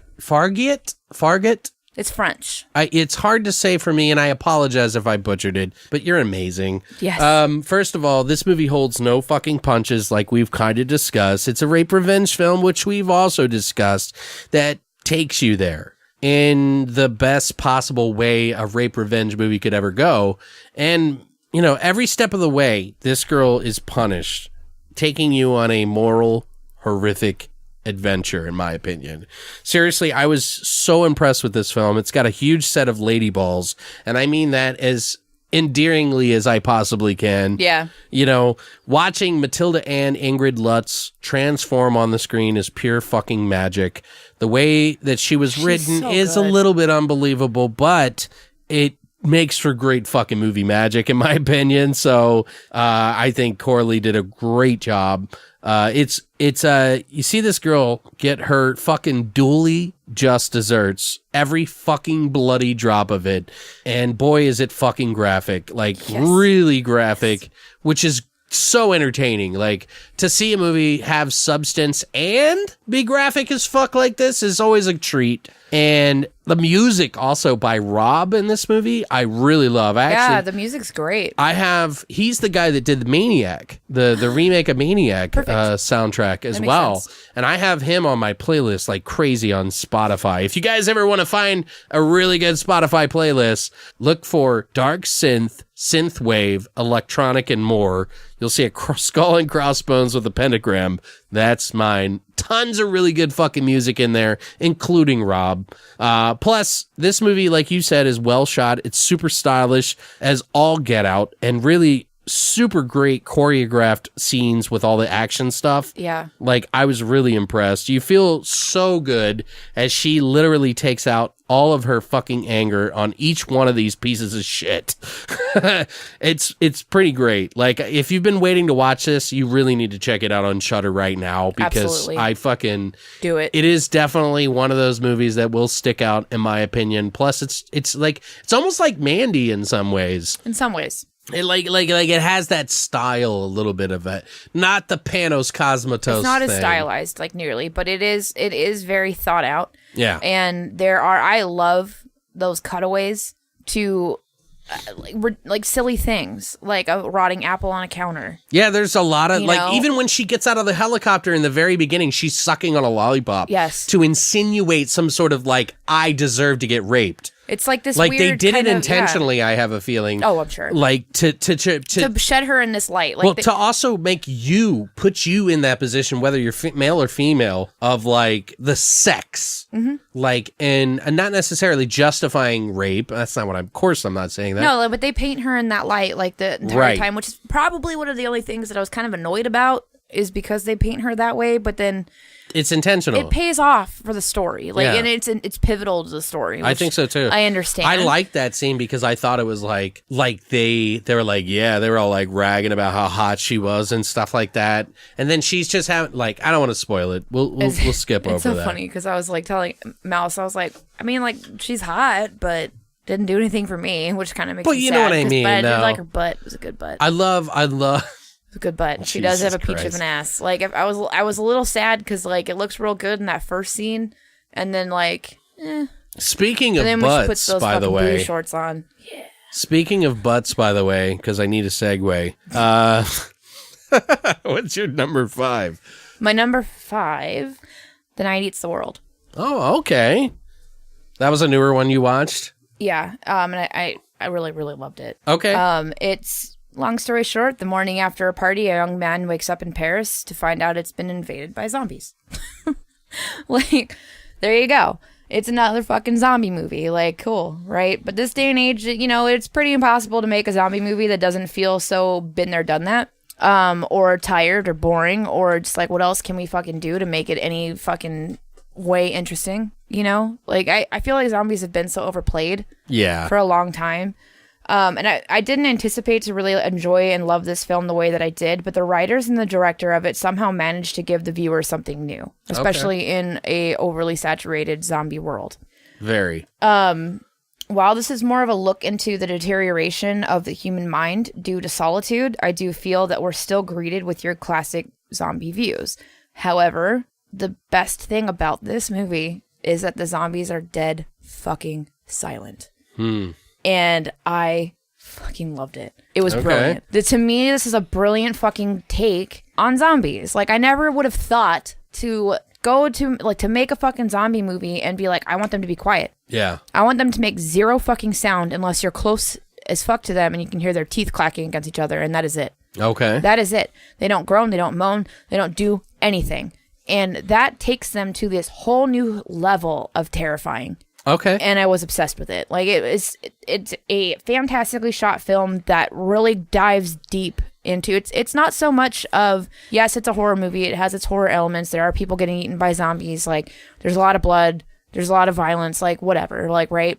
But what it really is this look into how you would actually deal with being the last person on Earth, and how solitude completely deteriorates and destroys your mind. Yeah. And I love it because he's a brilliant musician. And I love those scenes too. Oh, the drummer where he's part, yeah. making music with all these inanimate objects around him, and he's finding ways to make music, and it's intoxicating. Yeah, it's definitely like a physical embodiment of like trying to keep sane. Yeah.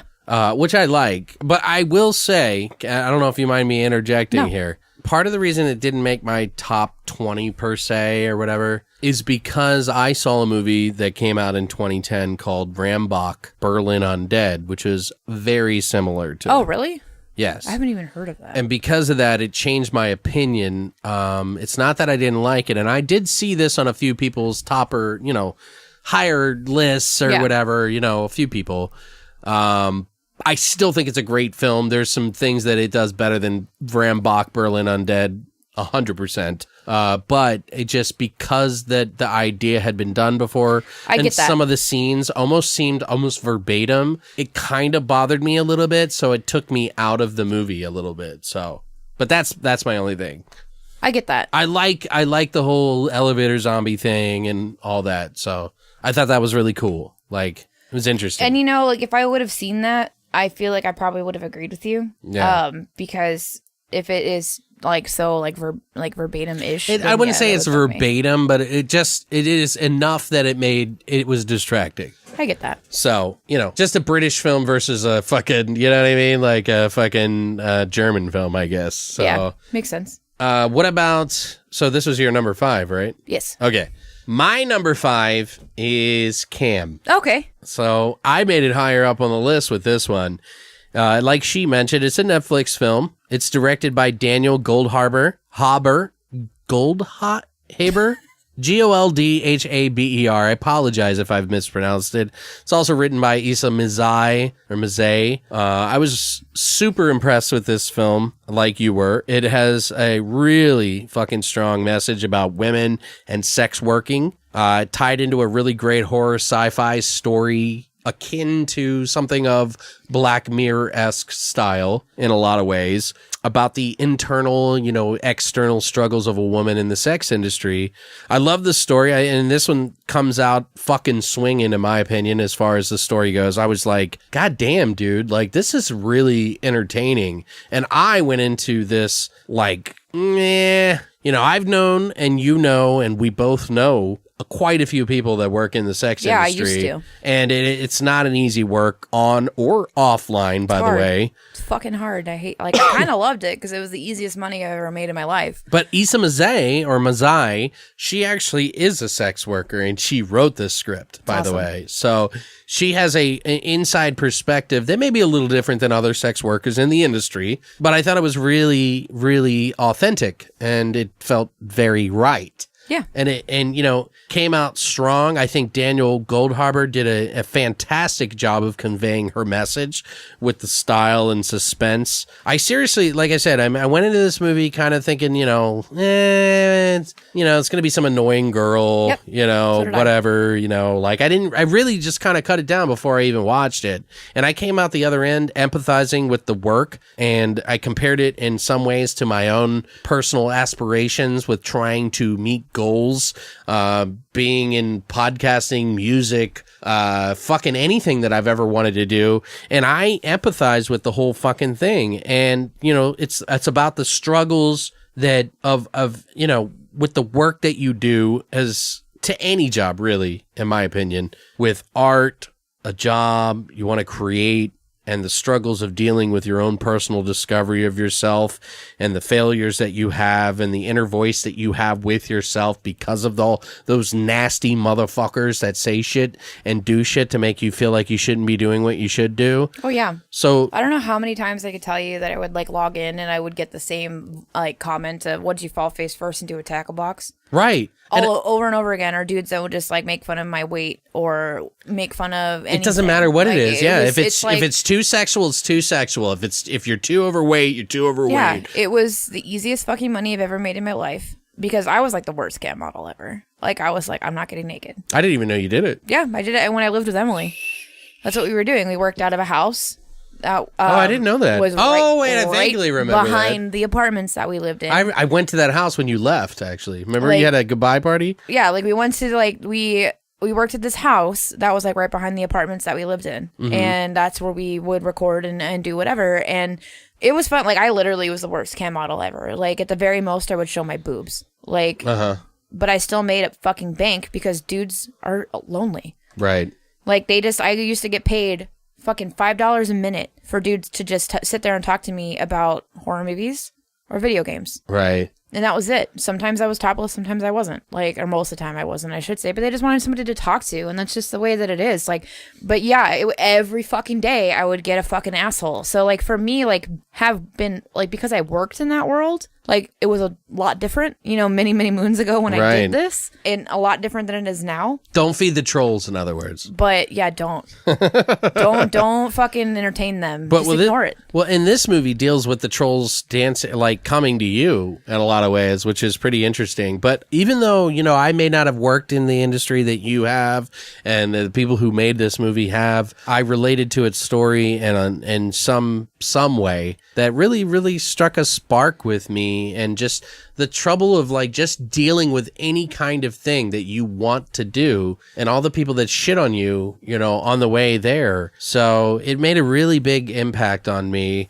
And for me, I know that some people who watch this movie were stop trying to shove down your feminism down my throat. And I'm like, dude, can't you just watch a movie and just have a perspective from somebody else? Everything doesn't have to be catered to your fucking shit. Just enjoy other people's perspectives because that's life. Everybody isn't going to act like you. Not everybody's going to make the same choices as you. Not everybody's going to do everything the same as you. So just enjoy the ride. That's why I took it as, and that's why it didn't bother me. I enjoyed it, and I feel like the movie really takes you there It does a really good job of keeping you interested. I was on the edge of my seat while watching it. It's great. And it also has a lot of style. Seeing, without spoiling it, seeing the way that they attribute the internal struggle with yourself, the argument that you have that fucking shits all over your fucking dreams when you're fucking trying to do something is beautiful to me. So Yeah. I love that for it. Yep, I agree. So, It's a great movie. yeah, I thought it was a really good movie. So, and I know I may have gone a little overboard on that, but honestly, it really did strike a nerve with me in the things that I've tried to achieve. And so that's why I'm a little more passionate about it. So, but I really enjoyed it. I thought it was a fucking fantastic film. So, what about your number 4? I have a feeling that you and I might have the same number 4. No. Are you sure? Guaranteed, because you told me you didn't watch this one. Oh, I did. Okay, cool. All right. So my number 4 Okay. is Terrified. Oh, okay. So you did like this. Okay. Fuck yeah, I liked it. Yeah. Paranormal researchers investigate strange events in a neighborhood in Buenos Aires, right? So it is a Argentinian film, and dude, I love this fucking movie. Like, it was hard for me to put it at 4. Like, I would say, mainly just because it embodies so much of what I love about what a fucking horror movie is. Okay. Yeah. Yeah. And what a horror movie is supposed to be. Okay. You know, like, this is delightfully creepy from beginning to end. It's unnervingly creepy, right? Unnervingly. And it is difficult for me to see a film that actually gives me the heebie-jeebies now, you know, but Terrified absolutely succeeded. Yeah. It takes this giant step back into true scary movies, and it has jump scares that actually don't piss me off because as we all know, jump scares typically fucking irritate the shit out of me. If any at all, to be honest. But the ones that were included in this movie were extremely justified. A film like this brings you back to understanding your love affair with what really makes a true scary movie. Okay. And I feel like the writers and director completely had their fingers on the pulse of what frightens people, and they brought it to life in like the most perfect way possible. Okay. Fucking incredible. Like, I absolutely loved this movie, and when you look at the fucking cover of like what would be the DVD cover or whatever, of like how they're supposed to sell this movie, It is kind of. it's pathetic. Yeah. It looks so fucking stupid, and that's why I've looked past it so many fucking times. And I just look at it and I go, that's dumb. Yeah. Like, that's not scary. Like, it doesn't look appealing. It looks like they're trying to do some weird like alien thing, which, you know. Yeah.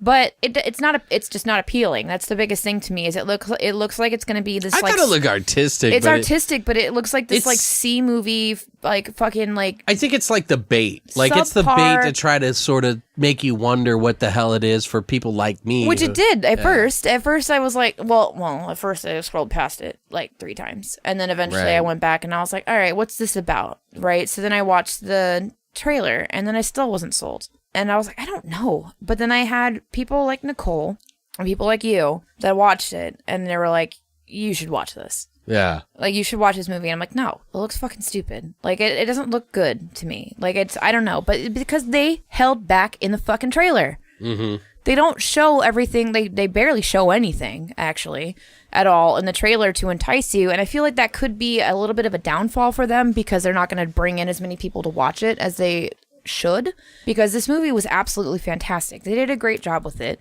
and it fucking freaked me out. Well, I may or may not have thoughts on this. Very few movies actually freak me out, and this one I spent mostly all of it being very uncomfortable. Sitting there going, Like, what?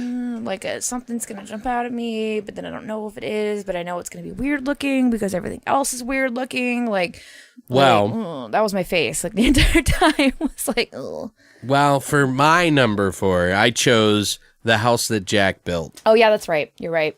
I I knew you were gonna pick this movie, and I am super fucking sad and irritated that I didn't get to see it. Oh, man. Let me tell you, this is a movie that was directed by Lars von Trier, and I believe... Hold on, let me check. This is another one that's getting really bad reviews too, though. It's 2.5 hours. When I looked at that, I was like, God damn, 2.5 fucking hours. But is it supposed to be split up into like sections? This was a movie that was also written by Lars von Trier, and Jan-Le Hollund is a story by Jan-Le Hollund and Lars von Trier.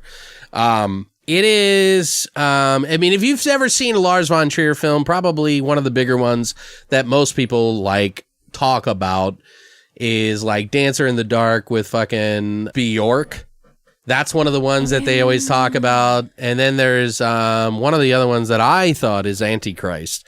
Antichrist is one of the... I love that movie so much. Like, fucking out there fucking shit experiences, like crazy experience. Not one that you want to watch every year, but one of my you will favorite never movies. forget nonetheless. That's one of my favorite movies of all time. I thought Antichrist was deep and disturbing. It elaborately unfolded scenes like male genitalia mutilation without a single fuck given. Honestly, It's a great probably movie. one of the most unforgettable scenes in the entire movie. Or, you know, he does like to make movies about, he doesn't shy away from sex at all.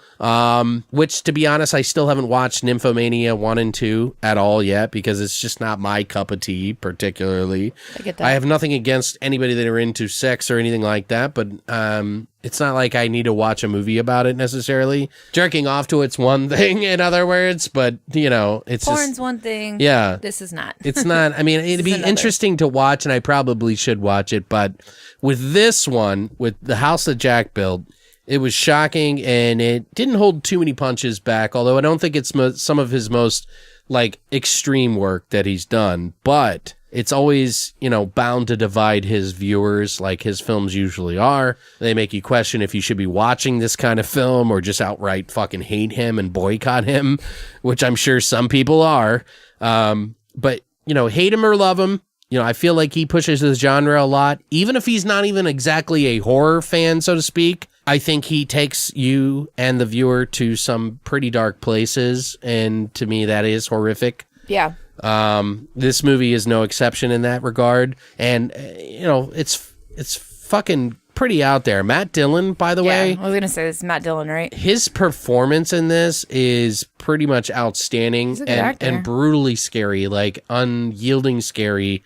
It's exhilarating to watch him actually show people that he has the chops that he actually does, because I don't think many people really felt that way until they saw this film. I mean, granted, he couldn't do any role that was ever given to him, but the role that he did for this, fantastic. You know, it's basically watching a serial killer through his eyes, pretty much. The movie. It's also very precise with how he does things, and it gets into the mindset of a serial killer, aka psychopath, sociopath, whatever you want to call it. Not all sociopaths are psychopaths, by the way. But, you know, and it also parallels a lot of our current climate in the political spectrum, which I don't know if you knew this, but a lot of people didn't know this. And before I even knew about it, I had a really good ride, but apparently it parallels Trump in a lot of ways. And I did an entire explaining of the movie that you might want to check out on YouTube if you guys are interested in this movie and have already seen it. I wouldn't watch it until you have, or I wouldn't watch my breakdown until you've seen the movie, I should say. But like I said, long before I confirmed his particular distaste for Trump, I was into the ride that I was given. I even found it hilarious, to my surprise, at some points, which is kind of fucked up to think about when you think about the context of this film, but it was actually kind of funny, and which is weird. But time literally flew by on this movie for me and Christina, and we both were thinking about this movie long after the credits rolled. So it's definitely not going to be for everyone, guys, but for me personally, I was like, wow, this is fucking I wouldn't say it's the most ballsy film that he's ever done, but I think it is above what most directors would push. And take it for what it is, leave it for what it is. You will love or hate this movie, but you will never forget it. Yeah. So I'm looking forward to seeing it. So what about your number 3, Brittany? My number 3 is Hereditary. Oh, really? Okay. Yeah. I feel like everybody should know what this is about. but in case you don't, when the matriarch of the Graham family dies, her daughter and grandchildren begin to unravel cryptic and increasingly terrifying secrets about their ancestry, trying to basically outrun the sinister fate that they've somehow inherited from their crazy-ass grandma. Right. Right? There's not a whole lot left to be said about this, I feel like, after our review. Okay. When we went to see this movie. I thought it would be in my number 1 for 2018. Okay. But again, there's been a lot of really fucking great films that have come out this year after this one.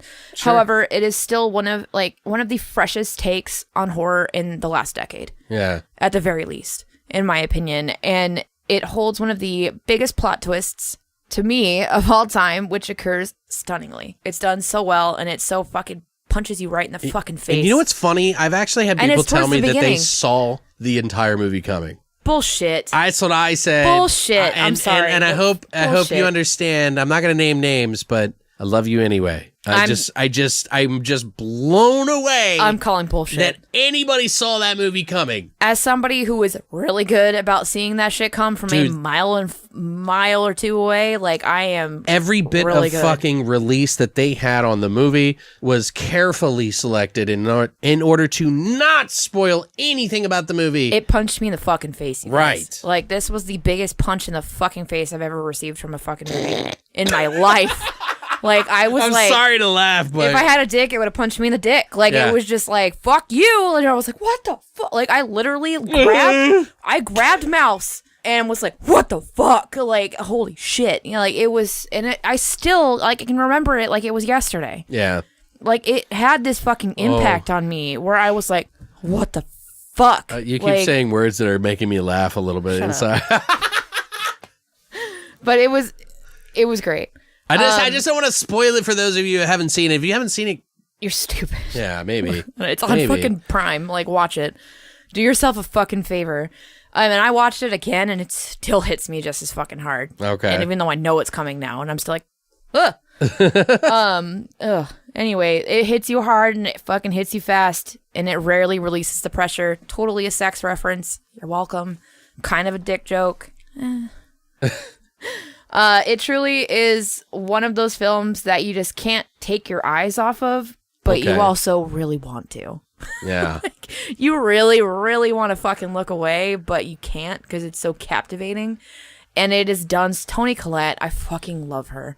Mm-hmm. Plain and simple. If anybody's ever seen The United States of Tara, like, Oh, yeah. I knew she was a good actor then. genius. Yeah. That series. She wasn't perfect in every, series personality that no, she did. She annoyed me a little bit. Like, Yeah. I'm not going to lie. But she did a good job Fuck, man, she was great. And that Yeah. kid, the actor who plays the son, in the show. Yeah. so good. Yeah. Thought it was In the show, really, you yeah, mean that was in a the really movie? good, that was an underrated yeah. show, I think. No, but the actor who plays the son in Hereditary. Oh, yes. So good. Alex something. Everybody- Wolf. Alex Alex Wolf. Wolf. Yeah. Everybody's great. Every single character in this movie is thoroughly fucking thought out, well written, well played, and acted. Like, in fucking credible. Some of the visuals that come from this, Yeah. like, still fucking stick in my brain. It's one of the best movies I've seen in the last 10 years. Okay. By far.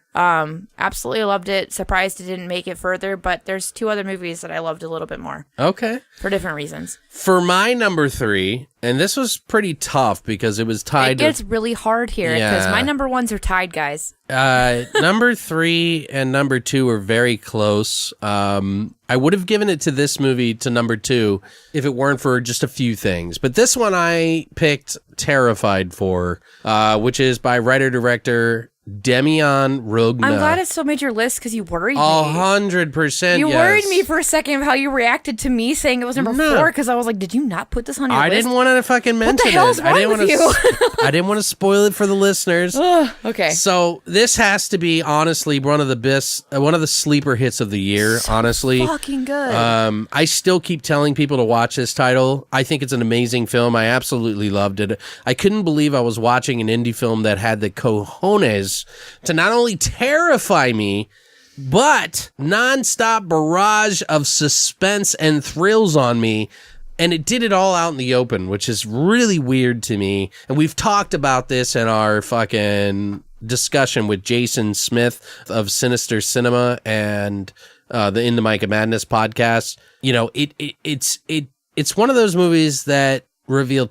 You know, typically when you see a movie, the horror movie that reveals too much, you go, "Oh fuck, they ruined it. Now I'm not even in the fucking movie anymore." Yeah. But this movie somehow dances on the line and gives you the middle finger to say, "Oh yeah, we can still do that. We can still throw it out in the open and still fucking scare you and still fucking trip you the fuck out." I think It's brilliant. I thought it was, I mean, I'm like really, really impressed with this movie. And it's like the perfect balance of suspense that's completely out in the open and some sort of terrifying experience. Terrified is probably a better word for it. I was terrified.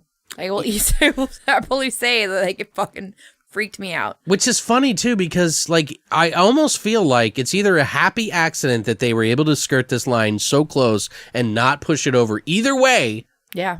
I just hope I just hope that it's not a one-trick pony situation and we get to see a fuck ton more from Demian Rugna, because in my opinion, this is one of the best unrelenting horror movies I've ever seen.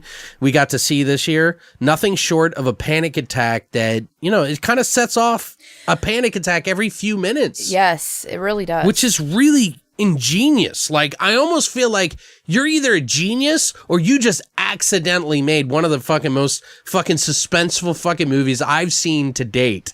Like, and I know I'm like really chalking it up here. I'm like, you know, talking a lot about how wonderful this film is. It's incredible. I know I'm talking it a bunch, guys, but it does have its flaws.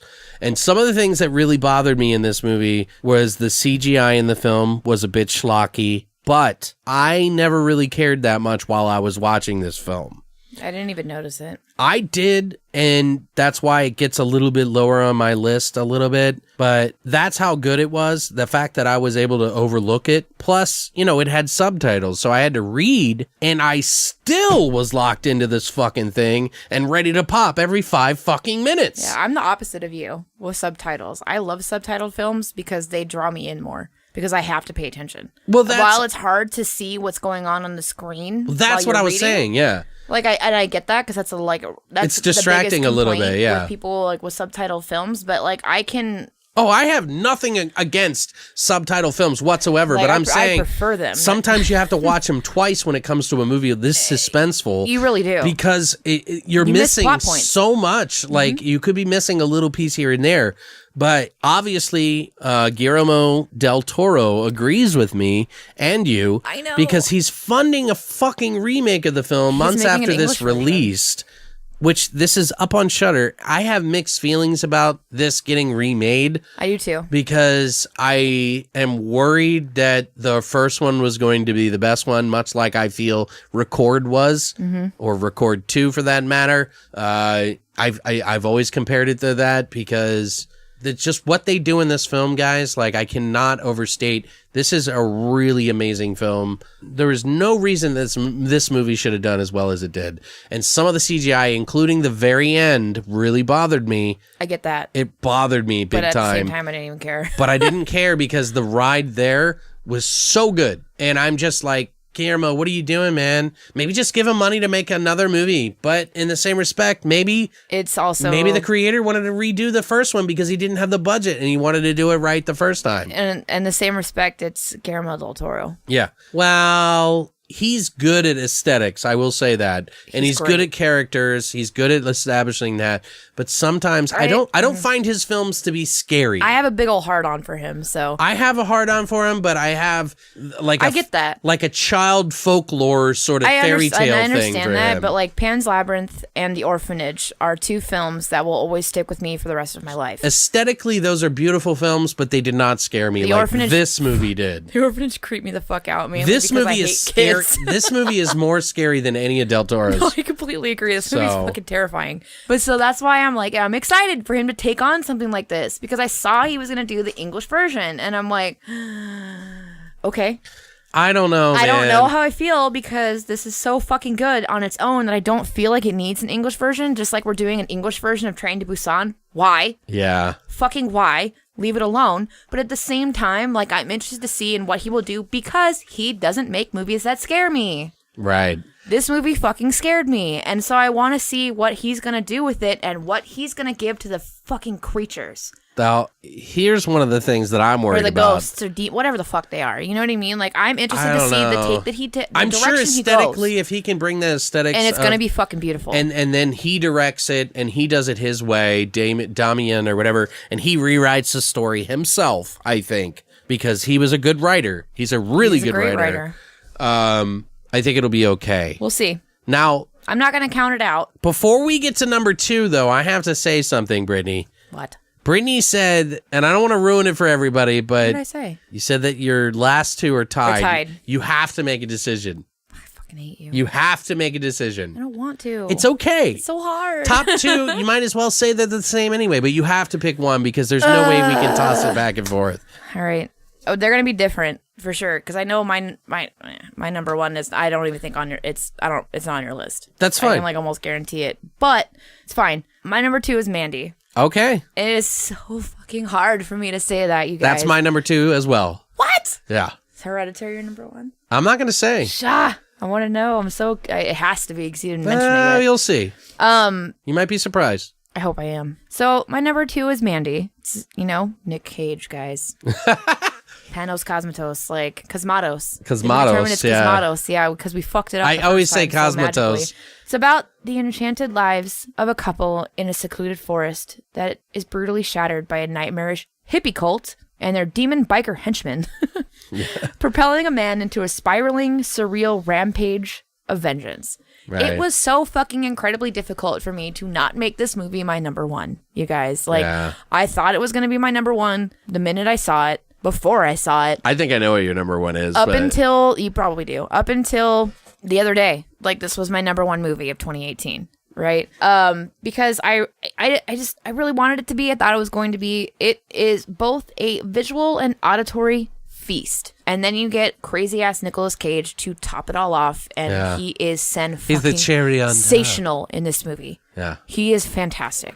And this is one of those movies Alex and I both agree on that gets better when you watch it again. And because we both coincidentally enough rewatched it again last night. Yes. And fell even more in love with this movie than we did the first time we saw it. And we were both, as you know from listening to our review of it, Britni said this was going to be her number 1 without a doubt. I absolutely did. Yeah. I absolutely did. And it's still hard for me to not make it my number 1 because it's incredible. Don't you mention what it is yet. Panos Cosmatos provides us with this heavy metal Hellraiser romance that just speaks to me in all of the fucking right ways. Yeah, no, definitely. Like, I personally do not understand how anyone cannot love this movie, or at the very least, appreciate it. Yeah. And that's what bums me the fuck out the most. Some aspect of it at the very least. There are so many negative reviews about this movie that I just don't understand. Yeah. And it's such a breath of fresh air, and it's something that was absolutely needed, like in this genre,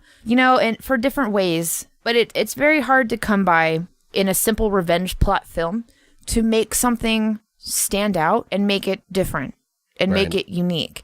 And somehow he managed to do that with this. Like, Mandy is anything but simple. It really is. But I want everybody to just let it take control of all of your fucking senses and go along for the fucking ride, because it is magnificent. Like, it is one of those movies that just grabs you from the beginning and takes you to this ethereal fucking place. And everything about it is just so perfect. Like, from the King Crimson fucking title track to this movie, which is fucking incredible. It's so good. It's been stuck in my head since we saw the movie, and now since last night, it's like it lives there permanently. But it's so good. How they light everything. Yeah. Well, a lot of people felt it was a little oversaturated. Don't care. Yeah. Like kind of opinion to me. I'm just like, whatever. I don't give You're a missing fuck. the point. You are missing the fucking Yeah. point. Like, this is a true look back, like 60s and 70s film. Well, it takes place in the 80s, but Like 80s too. But well, I think it's 84 actually. This is like that time frame and like grindhouse type movies. Yeah. This like pays the utmost respect to that genre and to that time period. Yeah. And that's what I love so much about it, because I love these like art house, grindhouse type like films from those time periods. And to me, this is art. Like, Yeah. it's living fucking art, and it is incredible. And crazy ass Nicolas Cage, especially in the bathroom. That bathroom scene. I've never seen Whitey Tidies look so soiled. Like, I've never been more attracted to Nicolas Cage in my life. So. But to me, he didn't. He looked not attractive, like more But like I'm a fucking susceptible. I'm a in my fucking weirdo, opinion. so I was just like, He owned that susceptibility, in my opinion.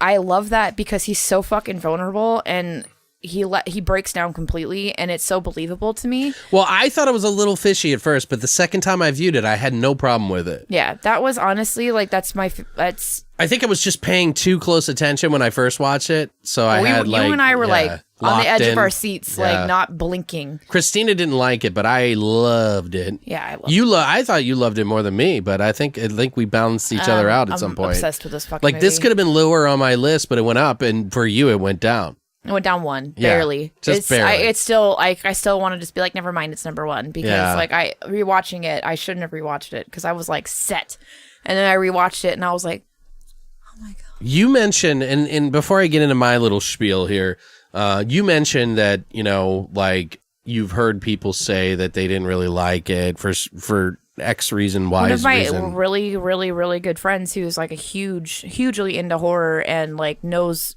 a ton of fucking shit and recommends movies to me. Nicole like doesn't like this movie. Really? Yeah, like she not like she doesn't like it.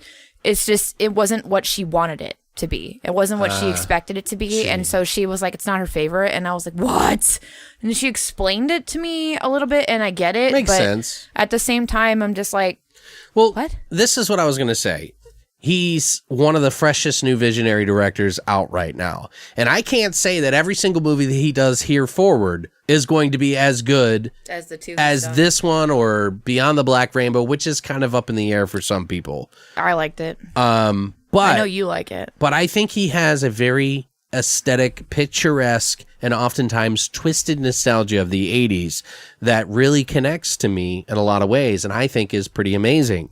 And it's not as like in your face style too. He has a really good way of blending it together, like all of his favorite things into one thing, and that's what I've noticed. And this movie, as often as I've said this a million times, but it's a blend of art house with grindhouse, and he takes a lot of his childhood and he paints this ridiculously atmospheric film that takes a revenge movie and literally shoves it up its ass with a violent chainsaw axe wielding sort of kind of like live action heavy metal movie. Do you remember when we first watched the movie? Yep. When the DVD came out, the Blu-ray, he literally said one of the first things he says in the background of the making of is that I had a huge fucking boner for fucking metal, heavy metal. And I was like, yes! Which you and I both said. Yeah. I was like, it really seriously was. That's what it feels like. Yeah. And it, Well, like all the animations and everything. Like, I was just like, holy shit. it's literally a fucking acid trip, too. Plus,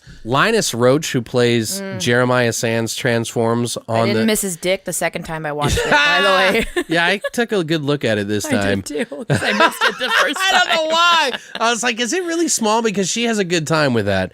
I won't spoil it. But he really transforms on the screen and into some sort of like, egomaniacal driven male persona, that I personally think is worthy of awards as far as He's so good. as like a co-star or whatever, like Supporting actor. yeah, supporting actor. He is like amazing.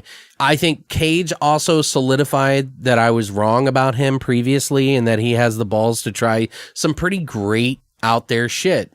And even if you aren't fond of him, and even if his role in this movie isn't too far from the tree of what we love most about him, it's still fucking good. And having him on my top list twice is something that is beyond mind-boggling to me. I thought that mom and dad were going to be closer together and Mandy, but, we watched a lot of films, so, I think it's something to say about him returning to the silver screen, with a death axe in hand and a chainsaw in the other. And Panos actually saw that, and I think that he delivered it in such a unique way that I think it is worthy of being at the top list. Granted, Mandy may not be your top 2 of the fucking 2018, but for us, it really scratched our pickle in just the right way, I Tickled think. my pickle in all the ways I needed it to. So good. So, Like, I want to go watch it again. I love this fucking movie. yeah, I really think it's worth owning. It is definitely going to divide people on whether or not they like it. I totally get it. Like, some people don't like the slow burn stuff. I can get into it. I'm not into every slow burn movie. God, no. But I can get into ones that fit my personal taste. And this one is. I think this is a very... when you get down to the top 3, becomes a personal taste thing. Absolutely. You know what I mean? So, with that said, guys, what we're going to do now is we're going to join... We're going to end the show. Goodbye. We're going to well, not just end the show, but we're going to jump into our top 2018 horror movie right now.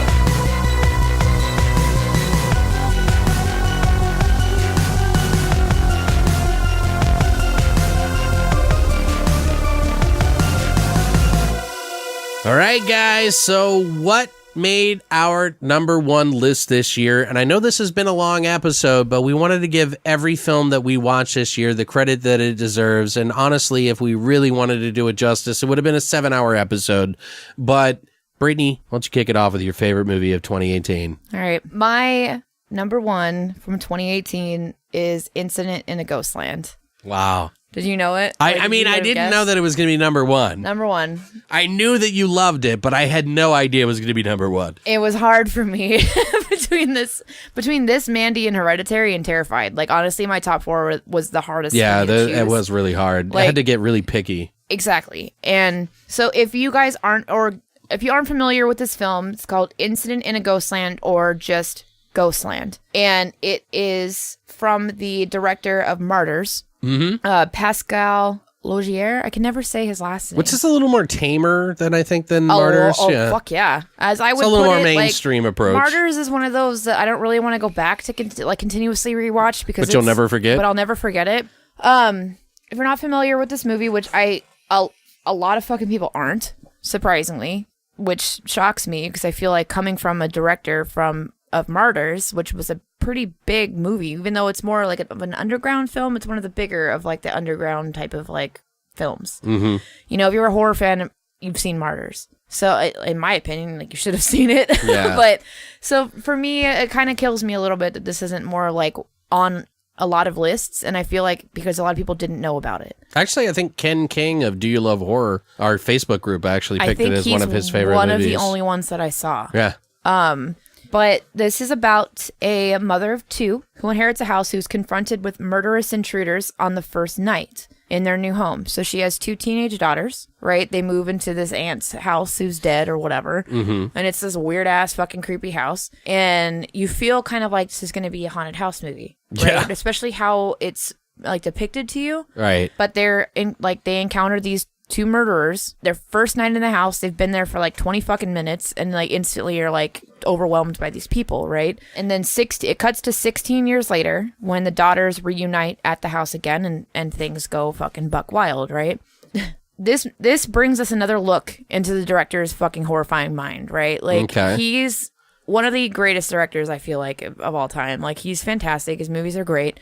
But this film depicts on how trauma can be perceived or tolerated by an individual. And it's a psychological horror, psychological thriller movie, which we all know I love. I'm a big old fucking pushover for movies like that that make you fucking think. And they throw you through a loop. And I love that. And this is split basically like into 3 acts. Of sorts. Like did you watch it? Yeah, no, I watched the whole thing. Yeah, yeah. Okay. It just didn't make my list. Just to be fair. No, I get that because I remember you said that there was something about it that you didn't like, but you didn't really remember what it was. Yeah.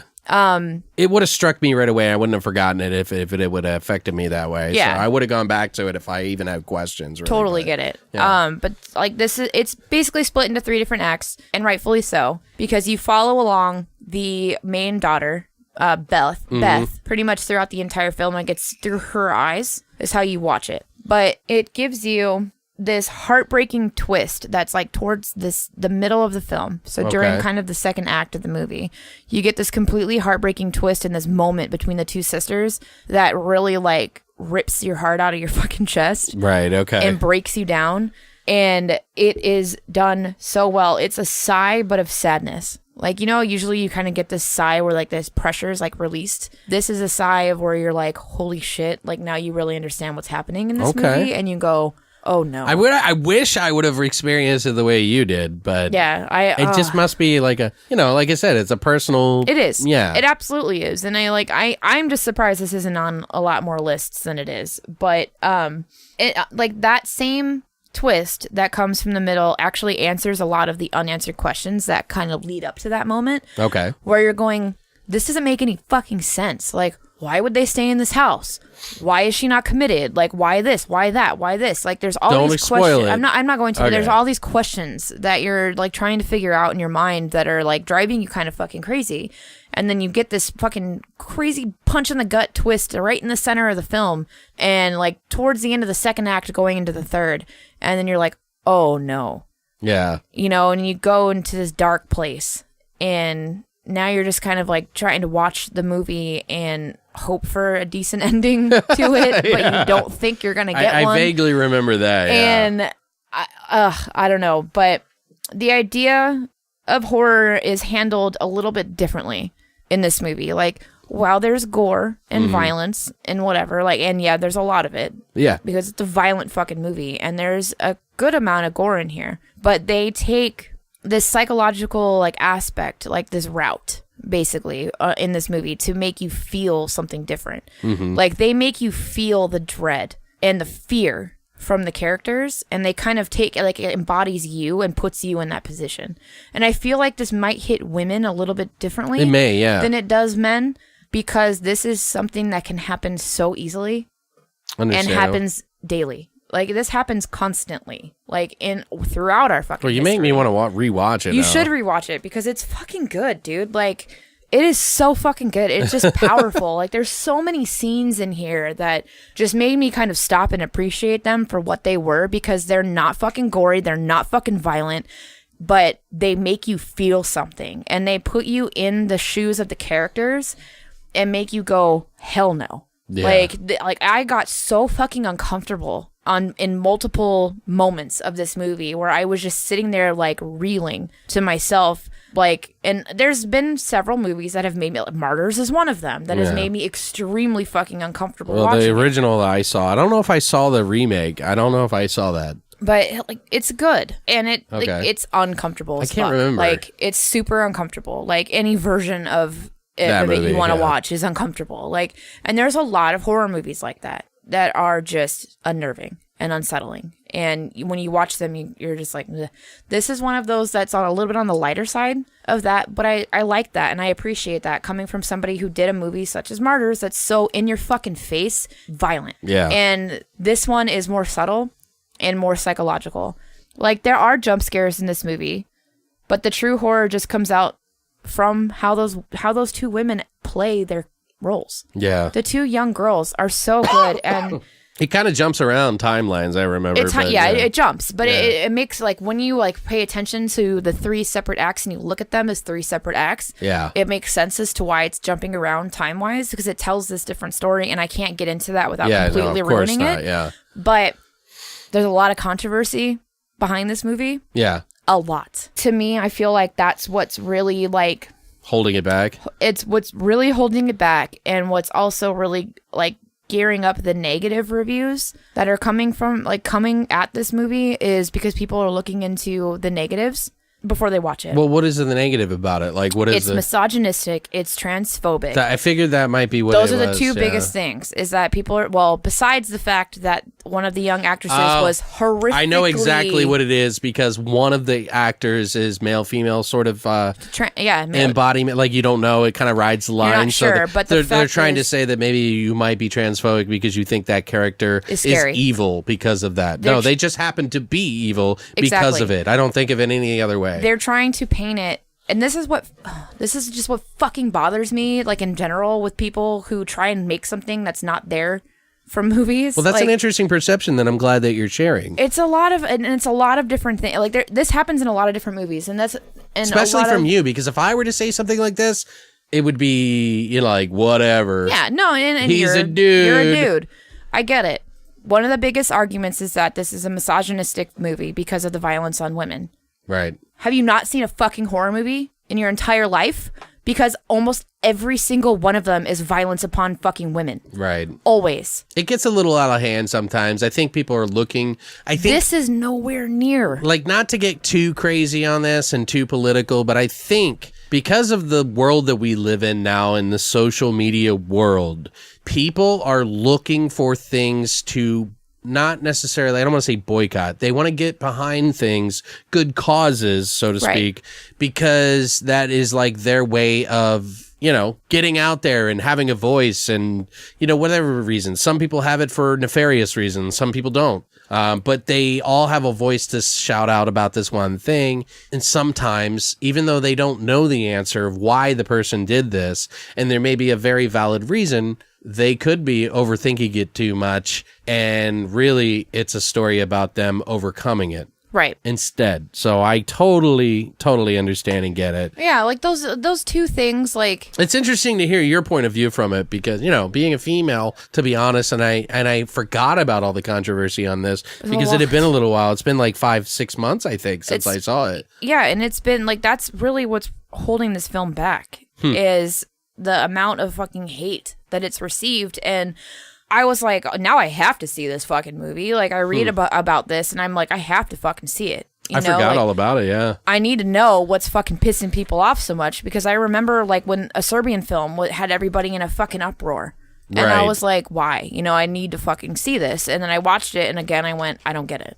Like, I've seen worse. I think originally it was called Ghostland, and then it got changed to Incident in a Ghostland. Or Ghostland. Like, it's under both titles. A lot of the issue from here also stems from the fact that one of the young actresses was permanently disfigured. Because of it, yeah. Making this movie. I remember that. And he's notorious for pushing his actors. A lot of directors have done that. Yes. Lucio Fulci. He's not the fucking first. Quentin Tarantino. Yeah, he's not the first. He won't be the last. Like, he has a specific vision, and he wants that from his actors. Raw emotion. And I get it. And I absolutely get it. Like, but, and this is really sad. This whole story is really, really sad because she stopped and had asked if she should have actually continued with what they were doing because she didn't feel it was safe, and they told her yes, and so she did. She breaks the glass, slides through, and completely fucking cuts her face wide open and is disfigured. Like, and it's a scar from like the upper cheek all the way down to the middle of her chin. Wow. It's gnarly. Like, she still is beautiful as fuck. I forgot about that part too, but I remember that somebody got hurt. She's had so much plastic surgery and all these different fillers and all these different things to like offset it, and it's almost unnoticeable-ish now. Like, it looks really good, and pretty soon it's going to be like almost entirely gone. But she's suing the production company and everything, for this movie. And does she have any will towards the movie? No, I don't think so. Like, what I was able to read is that her, like, from what I've seen from it, and I could be totally wrong because I just didn't stumble across anything else of her speaking badly about the film. Mm-hmm. It was more about the fact that she expressed her frustration or her concern. Yeah, is a better word. With doing that scene, right? And then the hardest thing is that scene is still in the movie. Right. Not where she actually breaks the glass and goes through it. That's not part of it. But that whole scene that leads up to her doing that is still in the film. And so that was it was kind of like an insult to injury moment. Okay. But so I feel like that's a lot of I definitely side with her opinion. No, I do too. I would sue the shit out of them too if I was her. Like, absolutely. Like, and she's young.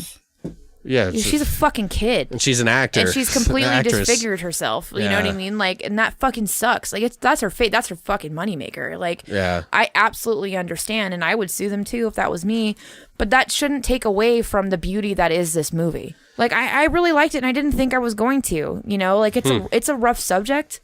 It's a difficult subject. It's something that I didn't think that I would look at and like really actually enjoy because it is the rape especially with all the controversy. It kind of makes you wonder if you should pick it. But it's like, I mean, it's like, what will the hive think? Yeah, it's the rape and torture of young girls. Like, it's a fucking tough movie. Like, it's really hard to say that I actually like loved this film, but how they handle this and the twist that comes in the middle of this movie and the relationship between the two sisters. Yeah. Their fucking acting is just out of this world incredible. And how it ends is great. Mm-hmm. And it's well done. It's a well shot, well acted, well written film. And I loved it from start to fucking finish. Their emotions. No, I can tell you're very passionate about it. It was so good. Like like this and Mandy are the two movies that really made me feel this year. I don't know. I think Mandy pales in comparison to this and the way you're talking about it, just to say. Well, they're just the two that made me feel the most this year and like made me fall in love with them for completely different reasons. I mean, I'm going to go off on my top pick, but probably not as passionately as you just did. So, but I will say that my top pick, my number one pick for this year is without a doubt Hereditary. Yeah. And Ari Aster, who wrote and directed this film, did amazing. In my personal opinion, honestly, without a doubt, this is a movie that deserves every bit of credit that it got. Mm-hmm. And we've talked about this with other movies. I've heard a lot of people say that they felt it was a little too slow. It's better than fucking The Witch, okay? Sorry. I don't care what anybody thinks. I'm sorry. No, I agree with you. Yeah, 100%. And I like The Witch. Yeah, even if you like The Witch, you have to bow to this motherfucker, because to me, this movie had it all. It had gore, suspense, mystery, creepiness, and 100% phenomenal acting. It's a fucking goddamn shame! Shame! On the Academy Awards, you fucking assholes didn't even pick Toni Collette as your fucking nomination. I know. Are you kidding me? Like, I could fucking rant about this. I can't. Seriously. I was pissed. Hate the movie for all these other different things. Sound design. It got sound design. What the fuck is that? No. It's like the equivalent of a pity fuck. Dude, she fucking earned a nomination at the very least, if not won the award, in my opinion, because her breakdown scene in this movie where she cries and I'm sorry if I'm spoiling this very slightly, is she's screaming, "I don't want to live anymore. I just don't want to." I've got chills just reenacting my shitty version of her acting. It literally, every time when I saw it in the theater, I cried. When I watched it again this time, I cried. Me too.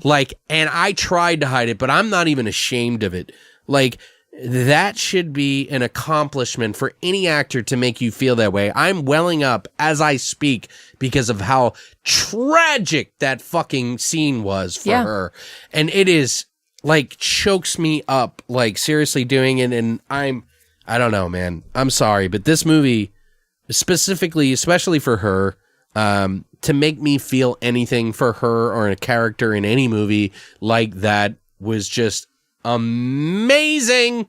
Yeah, no, I love that too. So I'm glad you brought that up, because her performance in this is just insane. I'm at the very least, even if you don't like this movie and think it's in the top 5, you have to appreciate that, in my opinion. This movie had me going for days after we fucking did the episode on it. We sparked a lot of debates with a lot of people online. I was using it to give my personal middle finger to The Witch a lot, granted. You hate that fucking movie so much. I don't know why I hate it. I'm just so disappointed that everybody loves it. Cracks me up how much you hate it. How can everybody love a 2-act movie so much about blue balls? Blue balls! This movie delivers it on every fucking angle that you could possibly imagine. It is 10 times the movie The Witch is. I'm sorry if you hate me. But anyway. Oh, you're talking about our listeners? I'm sorry. I'm very passionate about it. I had to bring the passion because Britni brought so much. Anyway, Ari Aster, in my opinion, knocked it out of the fucking park, and I cannot wait to see what he fucking does next. He can write amazing, and he can direct amazing. It is a fine piece of horror cinema to me, and it shows that even in horror, it can be thoughtful and tragic at the same time. And he's got a new movie coming out called Midsummer. I don't know how to say it. It's like weird play on words, maybe, that he wrote and directed as well. So I have no doubts that it's going to at the very least, be really good. Mm-hmm. You know what I mean? Like an 8, probably. If it's not, I'll eat my words, whatever. Suck a dick. But also, I do have to mention, guys, if I've mentioned this to numerous people, I've tried to get people to watch it, but if you really, and this is came to me because of Ryan Prowse, the director of Lowlife, who I gave mad props for, one of the better movies this year that I have seen. I loved his film. He told me, because we got into it talking about fucking Ari Aster and the Hereditary was coming out, and he was like, "Oh, dude, if you want to see something, you want to see where Ari Aster comes from, you need to watch the short that he called The Strange Thing About the Johnsons, which is really fucking disturbing, dude. And it's up on Vimeo for free for you to watch. It's 30 minutes long. If you are a fan of Hereditary in any facet whatsoever, you need to watch this fucking movie. It, without a doubt, shows how much of a fucking direction and writing chops that this motherfucker Ari Aster has. Sorry, Ari, I apologize. But you have the chops, dude. And it shows just how disturbing and amazing a movie can be at the same time. So I really look forward to it. I'm super excited about this movie. I think it is an achievement in the last decade that we've had a film of this stature, in my opinion. It may not be everybody's personal favorite movie, but I think this is the upper tier of fucking horror, in my opinion. If you're going to do any kind of like Academy Awards or anything, this is the movie that deserves This would it. have been like, and that's what bums me the fuck out so much about it. I mean, it has a few flaws. Like, they're like, you know, the kid Alex Wolff, like, he got, by the way, I watched the extras. He get cut out a lot in the extras. Yeah. By the way, like almost like 10 scenes of him were cut out of this movie from the theatrical release. And I don't think there's ever going to be a directorial release or whatever, but he got cut out a lot. And granted, the whole scene with him and his sister, and I'm not going to mention what it is probably one of the most intense scenes in the entire movie. You don't know whether to laugh, cry, or whatever. He was a big part of that. I give him mad props. But with that said, a couple of moments in the movie, I just had a hard time swallowing that an 18-year-old is crying like a little 8-year-old. But in the same respect, I guess if you've seen trauma in your life, maybe you can, you know, go back to your childhood self and have that moment, like regress your fucking emotional state. So if you wanted to, shine a light on it and make a point about it, you could say that. But it just bothered me a little bit sometimes. I kind of laughed, which the third time watching it, so I'm like, oh my God. Anyway. But I still think this is a fucking fine achievement. And I don't know. It's a great movie. I'm like just really bummed that it's not like nominated for actual like awards and shit. Fuck because them, dude. Out Fuck of like, those but people. we're notoriously shunned. Well, and not only that, not only is horror shunned, we've only been picked 3 times in the history of the Academy Awards, otherwise known as the Oscars. It's become. Actually, Philip DeFranco did a piece. He does morning shows now, and Monday through Friday, where they covered the Oscars. I think it was a Monday morning that you can watch, and I'll try to link below. It is really eye-opening as to what they call, it's not about making it in, it's about racing to see who gets there.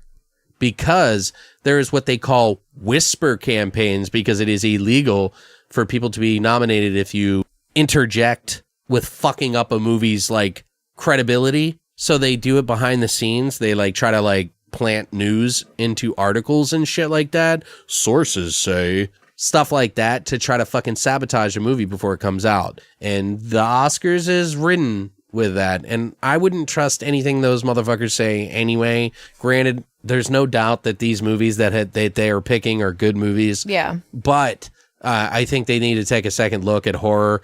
And it sucks because we never get the fucking credit. Horror never gets the fucking credit due because it's some niche fucking silly thing that doesn't really affect life in any positive way in their minds.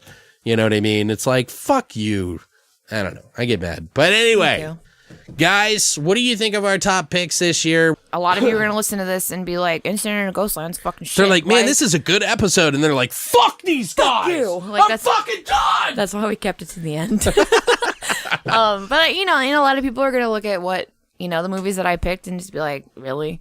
Or, what you picked and say, really? Like Incident in Ghostland, how the fuck do you say that tops Mandy and Hereditary? You're a fucking idiot. Yeah, I can already it's all feel it personal coming. opinion, yeah. But it's literally like, I made this list for me. These are the movies that spoke to me the most this year for different fucking reasons. And it's the same with Alex. And it's the same with you. If you want to make your own fucking top list, cool. If Halloween's your number one, good for you. And you know what I think she's saying is that if you picked anything other than our list, then you're wrong. Right? not what Is I'm that saying. what? Oh. Not at all. I'm sorry. I'm just being silly now. Guys. Like, everyone already hates me, Alex. Make Guys, it worse. We appreciate. Like, oh God, the dick joke girl's back. We appreciate you guys so much. You have no idea. Like, we really do. There's a lot of work and time put into this. It is really what we do here is to celebrate horror. It's not to shit on horror. We may have our opinions here and there, but honestly, like, we're here to celebrate horror, some of the good, the bad, the ugly, and point out some of the good stuff. So if you guys enjoy that, we're going to continue to do that this year. This is going to be a big year for us, Britni. So 2019, fuck up. I'm being serious. We're going to be doing some new things. I'm going to be pushing the envelope to try to do more than I normally do. I'm going to be pushing you to do more than you normally would. Somehow, some way, I'll figure it out. If I have to tell your job that you're Are you going to pay my salary? Yeah, there you go. Well, we can pay the salary for Britni my as only long as job. you guys donate $50,000 a year. Make this my only job.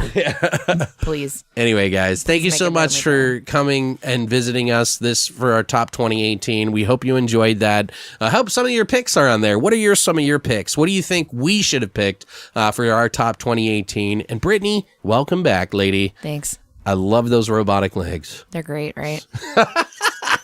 Like, But guys, we'll see you next week for a brand new episode. We're going to be talking about The Howling, the last two my movies. life. Why do I come back now? Yeah, so you're going to want to... I know you've held on to these until I come back, which is getting pissed well, me I've off. been wanting to do them. We're going to do Critters in the future. We got Record, the whole franchise.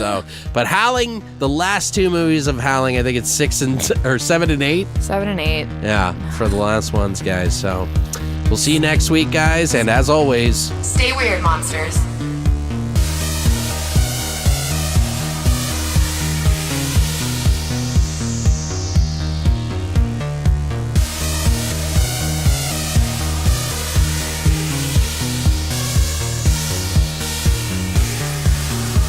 You have been listening to Beyond the Void Horror Podcast. Tune in